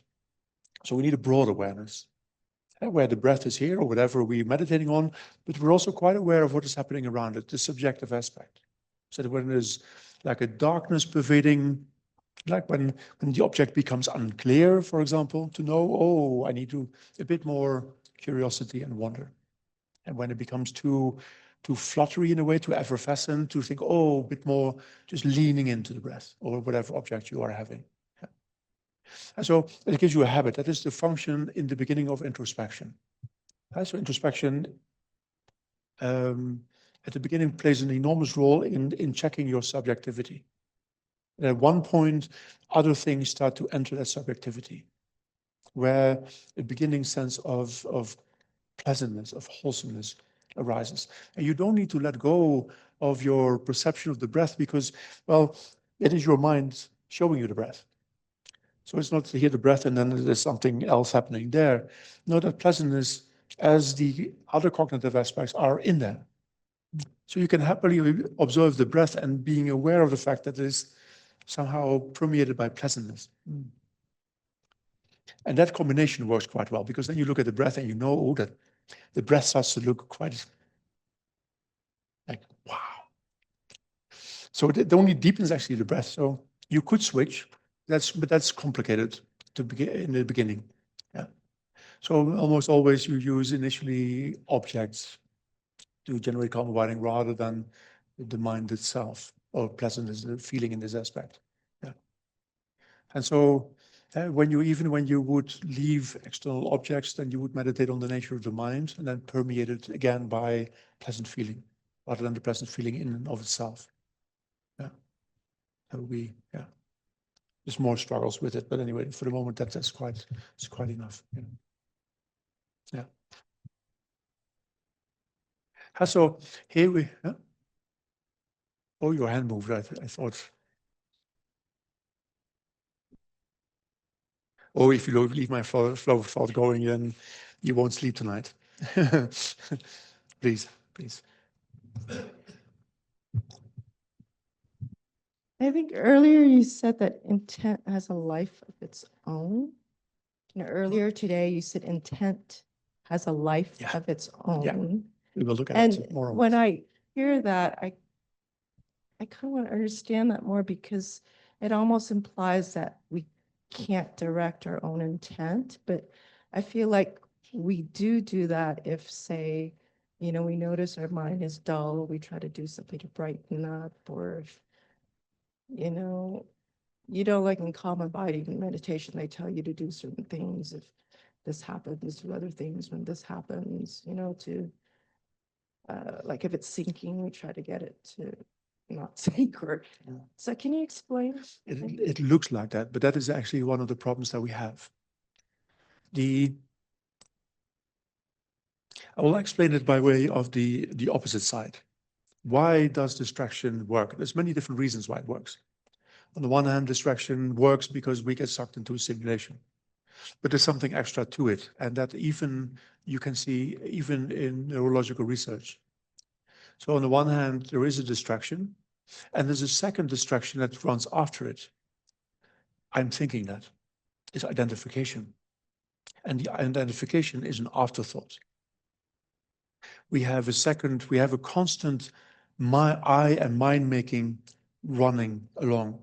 And this is not the way in reality how it works. It just appears that way. But it's opposite way of what you think. Because if there was really a doer doing that thing, then why does the distraction happen? Because that is also a doing of the mind. But your distractions is not what you had planned. It's so pernicious, actually, that so in the beginning, distractions are quite not very interesting. There's always the joke that Lama Yeshe said, well, once you look deeply in your mind, then you don't need to watch television anymore because you have one. And I always joke, well, that would be the worst television ever. No, if that would be a channel, no one would pay for it because it's the same soap opera and the same episode running on and on and on. So, but after a while, that the mind gets the point. So like when you lead a week retreat, sort of halfway, people really become exhausted of that bad episode. And then the mind often then seeks to distract itself to what seems virtuous objects. So you're cultivating, let's say, impermanence, and that becomes really exhausting, and then the mind all of a sudden starts to think about compassion. And it looks to you as though it is doing something. You are doing it. That's not the case. You're distracted. The mind jumped off the object.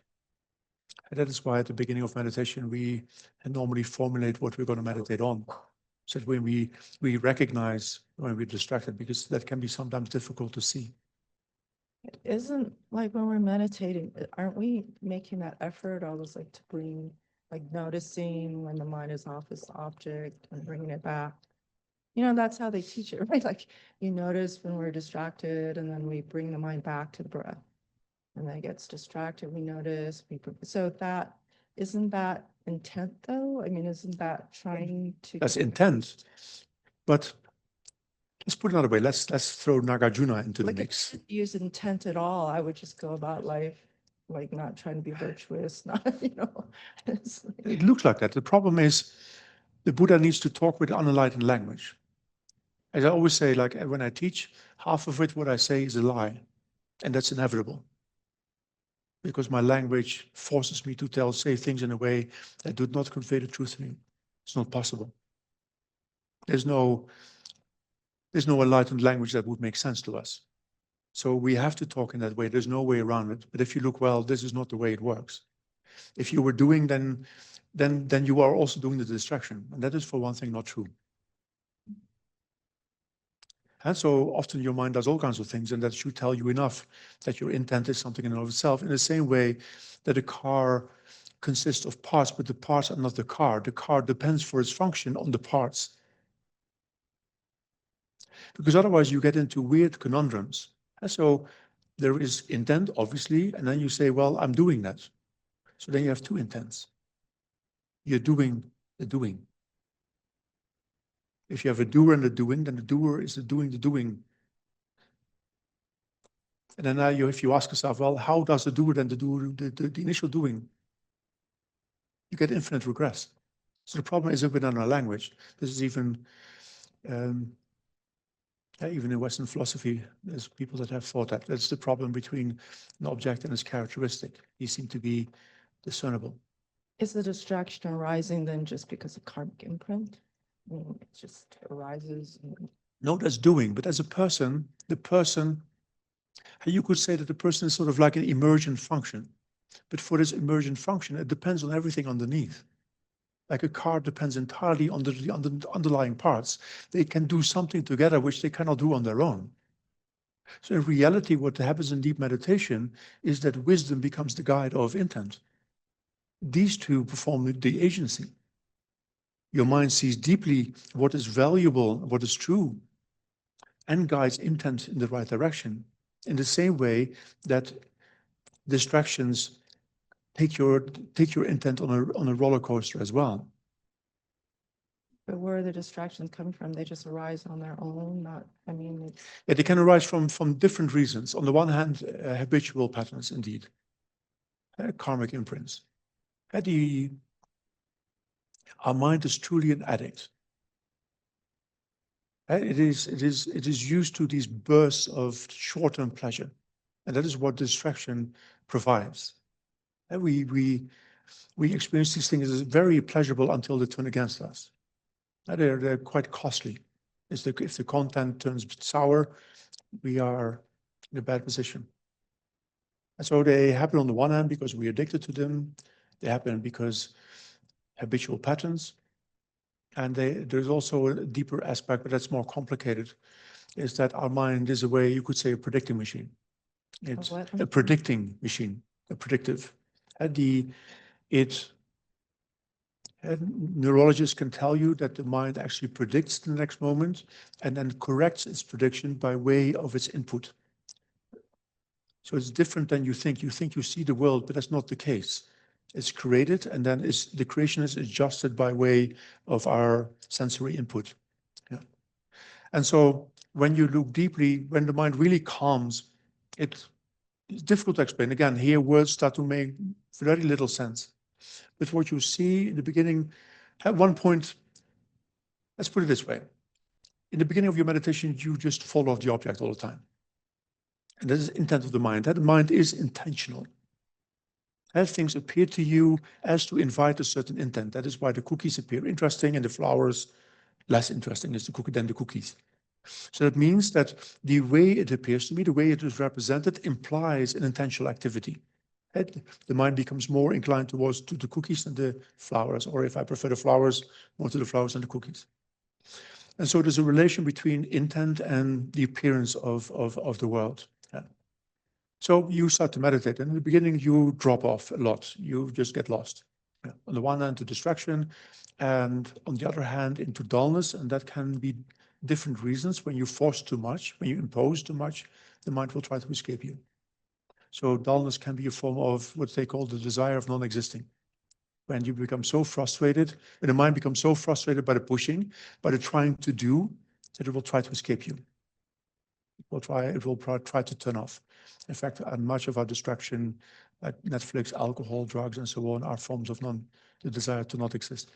Yeah. Because we enforce something very artificial on who we are. And this is really tiresome. But at one point, this will stop. At one point, the balance switches. So the object becomes constant. In the beginning, this is like shorter moments, and it grows and grows and grows until it doesn't take you off the object anymore. there is still some dullness and distraction happening, but it's more, well, on the one hand, you could say the periphery, but at one point it looks like, and I think that Yogacara idea of a foundational consciousness comes from that, is you see, it's like you see like a ground. It's not, yeah, here none of the words work well, but that's the best I can do. And it seems as though all kinds of like hundreds of thousands of thoughts try to percolate through the ground simultaneously. And they fight with each other, and some of them make all the way up. So you can see what is normally out of the purview of your awareness. Because normally we see only the surface. But when the mind is really deeply calm, you see that there's enormous amount of activity happening at the bottom. And all of this also provokes all kinds of feelings. And one analogy that I often give to it, which is really, that is quite informative. And anyway, if you've heard it before, here we go. My stepfather at one point had the idea to buy a chicken, or to get a chicken coop. And so he still installed, he made like a room, bought a whole bunch of chicken, and chicken need to be kept warm. And so they need lamps. And he had a brilliant idea of buying neon light. But chicken's neural optical nerve is much faster than the humans. So where for us this is a constant light, for a chicken is on, off, on, off, on, off, on, off. The chicken were living in a disco. No, and discos are, well, if you're young, fun for an hour or so. But at one point it drives you insane, and chicken go insane. It's really, they really behave, they want to get out.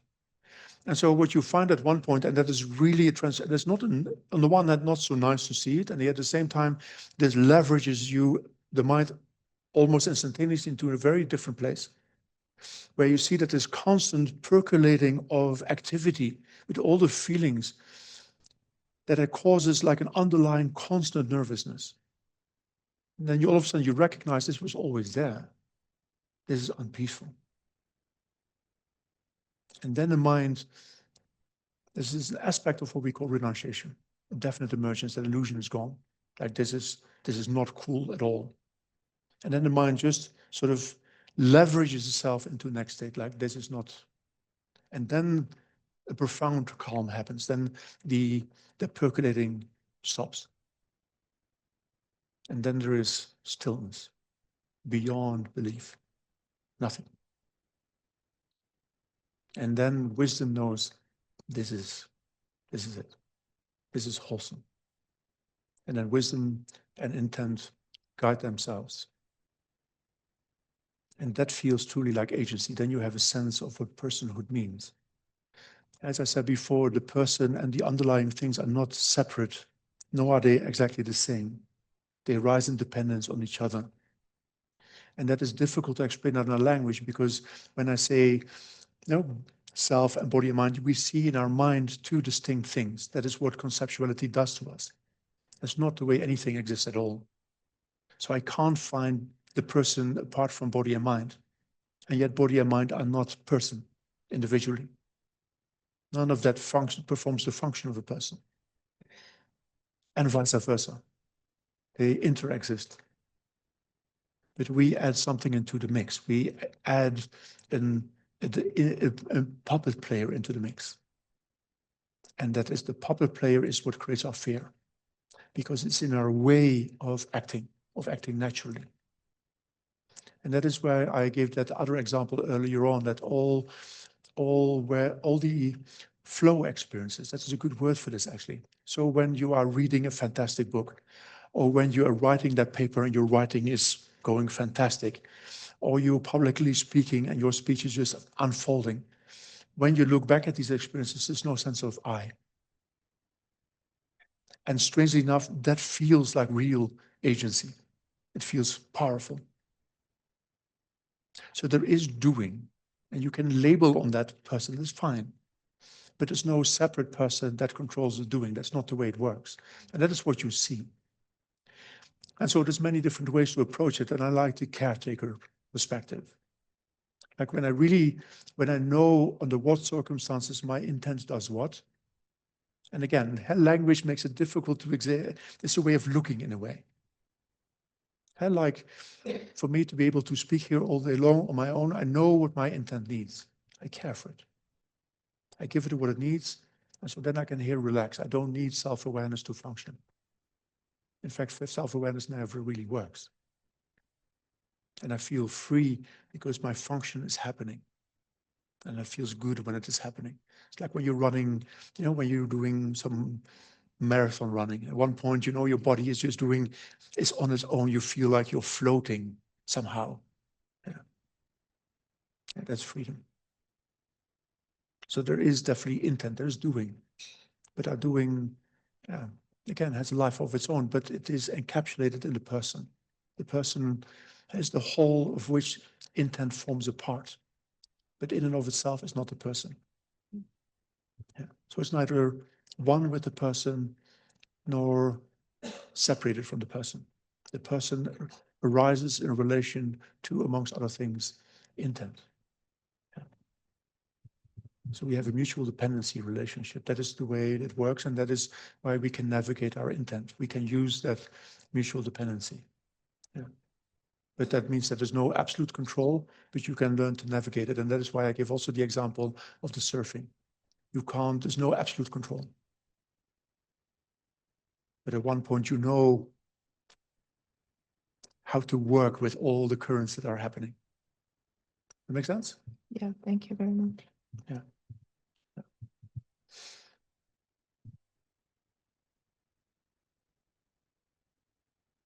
We're almost out of time, so do we have more questions than that?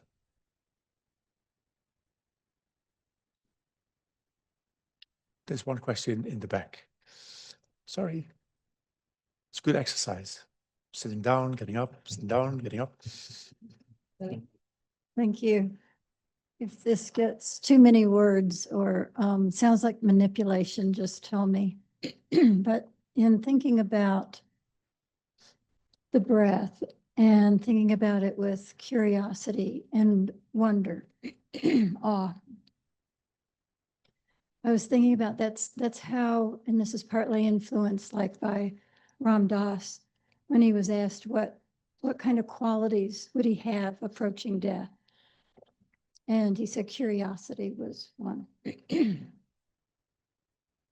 So is thinking about the breath in this way, and this is what I mean by the manipulation, could it be a practice for how we approach dying and death? Yeah, of course. That's actually a good way to round it up to indicate what refuge means. What refuge means. Death is the greatest challenge that we will face in this life. Yeah.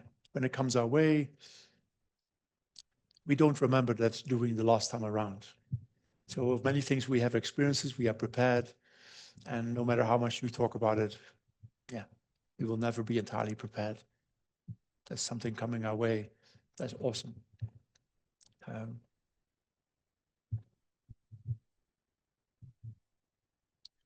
What you want is exactly what we just discussed. In the moment where death comes, I want my mind to be able to navigate it on its own. I want to know that I can rely on my mind to do that which I need at that moment. And so in my case, and I think that is for every meditator important, I figured out what my mind does the easiest, what comes to me most natural. And that I cultivate all the time, always, over and over and over, until it is entirely instinctual. And my mind knows if it gets into trouble, go there. Yeah. There's a beautiful story about this by Ajahn Chah, actually, the great Thai master. He, at one point, had a stroke, and he was brought immediately to hospital, and they wanted to take the oxygen away from him because the doctors thought he was dead. But the moment he saw something going wrong in his upper chamber, he went into absorption because he was a master meditator. He went into the formless absorptions, extremely high concentrations. He immediately knew, I need to save my mind now. And so he immediately went into, because they train in how to jump into these high absorptions. So he was so deeply trained that the moment a difficult circumstance arose, the mind just jumped into it and stayed there. And that is so deep that you can barely notice physical functions anymore. It was his better students that knew better and that had a felt sense of what he was doing. So he was protecting his mind against the ravaging effects of a stroke. So he brought his mind to the safest of all places where there's no perception of matter anymore. And he rested there. Yeah. And that is what we want when we die. That's at the moment when that starts to happen, that our mind goes there where it knows, I am safe. Because then in that moment, you can't reason your way through meditation anymore. Your mind needs to be able to go there on its own. Yeah. Yeah. And that you need to figure out. Yeah. That you need to figure out. And that's for everyone different. That can be guru devotion, that can be bodhicitta, that can be impermanence, that can be selflessness, emptiness, whatever comes easy to your mind and what you have cultivated over and over and over, so that it's a natural attitude that you have developed. Of course, but every moment of mind is by its very nature intentional. Again, a problem is in our language. We separate these things and then we think we can see them in and of themselves, but it doesn't make any sense. What is intent without perception? Like an intent for what? An intent is related to, like, I want to look at that or I want to do that. It's always in relationship to something that appears to me. And so in our language, we separate these things out, but they can't be separated. In reality, it's one thing. The Buddha calls it, or Chandrakirti, and I use that analogy actually, uses like sheaves of corn. So they stand against each other. But when you take one away, the whole thing collapses. So you can't talk about any of these aspects in and of themselves. Intent without discernment doesn't make sense. Discernment without feeling and experience doesn't make sense. Experience without contact doesn't make sense either. So none of these things in and of themselves make sense. But we can talk about them as like, yeah, one could say that the facets of the diamond. They all rest against each other. They require each other. They arise in dependence on each other. And the diamond, you could say, is the person. But none of the facets are the diamond. But without facets, no diamond. That's the reality of who we are, and that is exquisite. Yeah. When and you should remind me, because all of this is not self, so I'm not sure what my memory comes up with tomorrow. Yeah, but it was a nice point to end, because indeed I would like to go there tomorrow. Yeah, because there's one more thing to it, and that we looked at early in this morning. So on the one hand, I depend on my parts, but what we very easily overlook is that I also depend on you. I always say I'm not in here, I'm not out there, I'm in between. I happen about here. Yeah, all of this is not me. You are not me either, because otherwise I could make you do whatever I want you to do. And I would have taught you way into enlightenment today, and it didn't work, obviously. Or maybe it did, who knows. But I happen in between. I am an in-between being. And that is a magnificent view of what it means to be a person. Yeah. That means I'm free. There's nothing you can't pin me down. There's nothing there to pin me down, and yet I exist. And when you see that, you're free. That is why I said Tara knows she's not real. There's nothing to stick to. She can't be insulted. She can't be desired. There's nothing there. And we to finish it with one thing. My own guru, when he passed away, he left a letter. In the way he paraphrases it beautifully, he said, now everything that you thought you could get attached to is now gone. And yet I will always be with you. So unknowable, free, open, empty, and existing. That's who we already are, but we talk a lot. We talk something, we conjure up something in existence that it doesn't make any sense at all. And so we fail to see what we really are. Magnificent, interconnected. We were always here together from beginningless time until samsara is empty. And then we will be like water and water. We will be neither one nor many anymore. Yeah. Then it's finished. That way. Make sense? Yeah. Yeah. But again, a language fills us. A language is a social thing, social phenomenon. And the English language is a language of, as all languages are, of non-enlightened people. Yeah. The non-enlightened, I mean, it's used for worldly means. And so when I say, and that was the struggle that you were with, that every text has, you know, I do something in meditation, or you shall do that. The sentence lies. Because in my head, I see I and doing as two separate things, and that doesn't make any sense. Because I've never seen doing without me, but I've never seen me without doing either. And yet, my language suggests that these are two different things.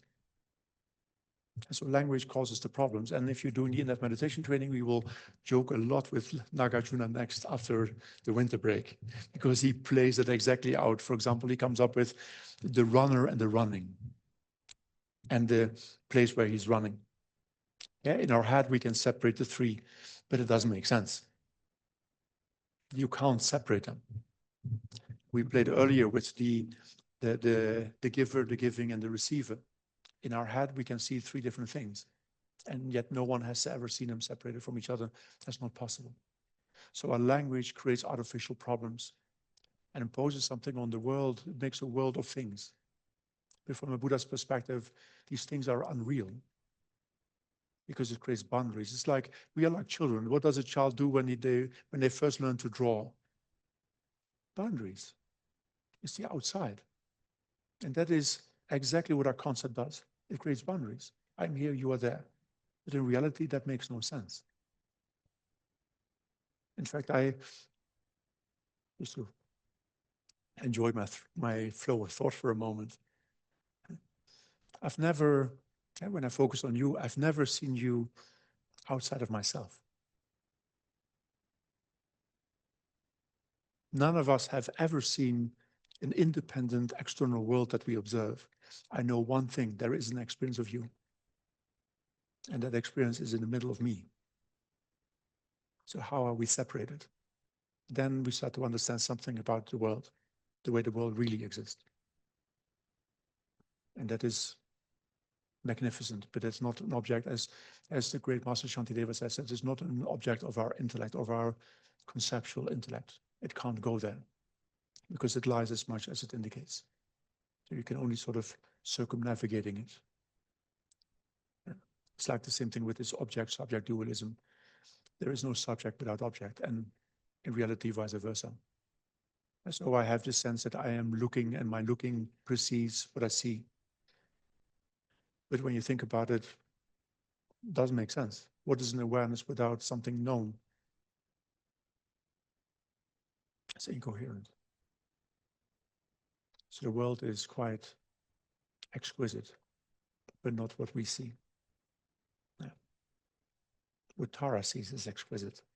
Yeah. That's why she smiles all the time. Like, wow. I always really believe that. I think when I imagine what Buddha Shakyamuni saw when he became awakened, I mean, first of all, must have been bewildering, because all of a sudden all boundaries are gone. And then the world becomes transparent, and you see all beings, but in the way they truly are. And you know that it is due to their kindness that you have just become enlightened. I think, first of all, this must have been, bliss beyond belief, followed by an enormous gratitude. This was given. And then what else is that to do than to give it back? Yeah? Yeah? Good. I think that makes for a good dedication. We do the longer dedication tomorrow. If we are, well, something that you could consider is to keep your mind collected when you return home, if you can. And maybe to keep doing the exercises that we did today, so that you keep that tension going. And then tomorrow we can take it from there. Yeah. So at least you have now seen the 7 awakening factors, how they operate, how they describe both a path, but also mutually supportive, and how that these are important things to find within yourself. Yeah. And to be empowered by that understanding that everything that you need to become awakened is already within. Yeah. We need just to learn to see it. That's it. So both on Zoom, I really see you. Well, I see 3 of you, 2 of you actually. Oh, here, oh, another. Let's see if more people show themselves. Oh, another one there. Phyllis is struggling to become visible. Yeah. There we are, yes. Yeah. Good that you were with us. Yeah, that was most enjoyable. Yeah. And I don't know about you, at least I had a good time. So I hope you too. That's, yeah. And then what time do we start tomorrow?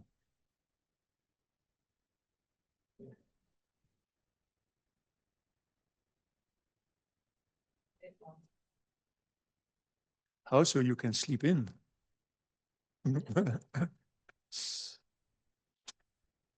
Yeah, that's what I was implying. Like that's what I was looking at, sort of like a disgusted way, like, yeah, whatever you need. Yeah, yeah. Work with yourself. Yeah, and not against yourself. This is not feasible. Enjoy.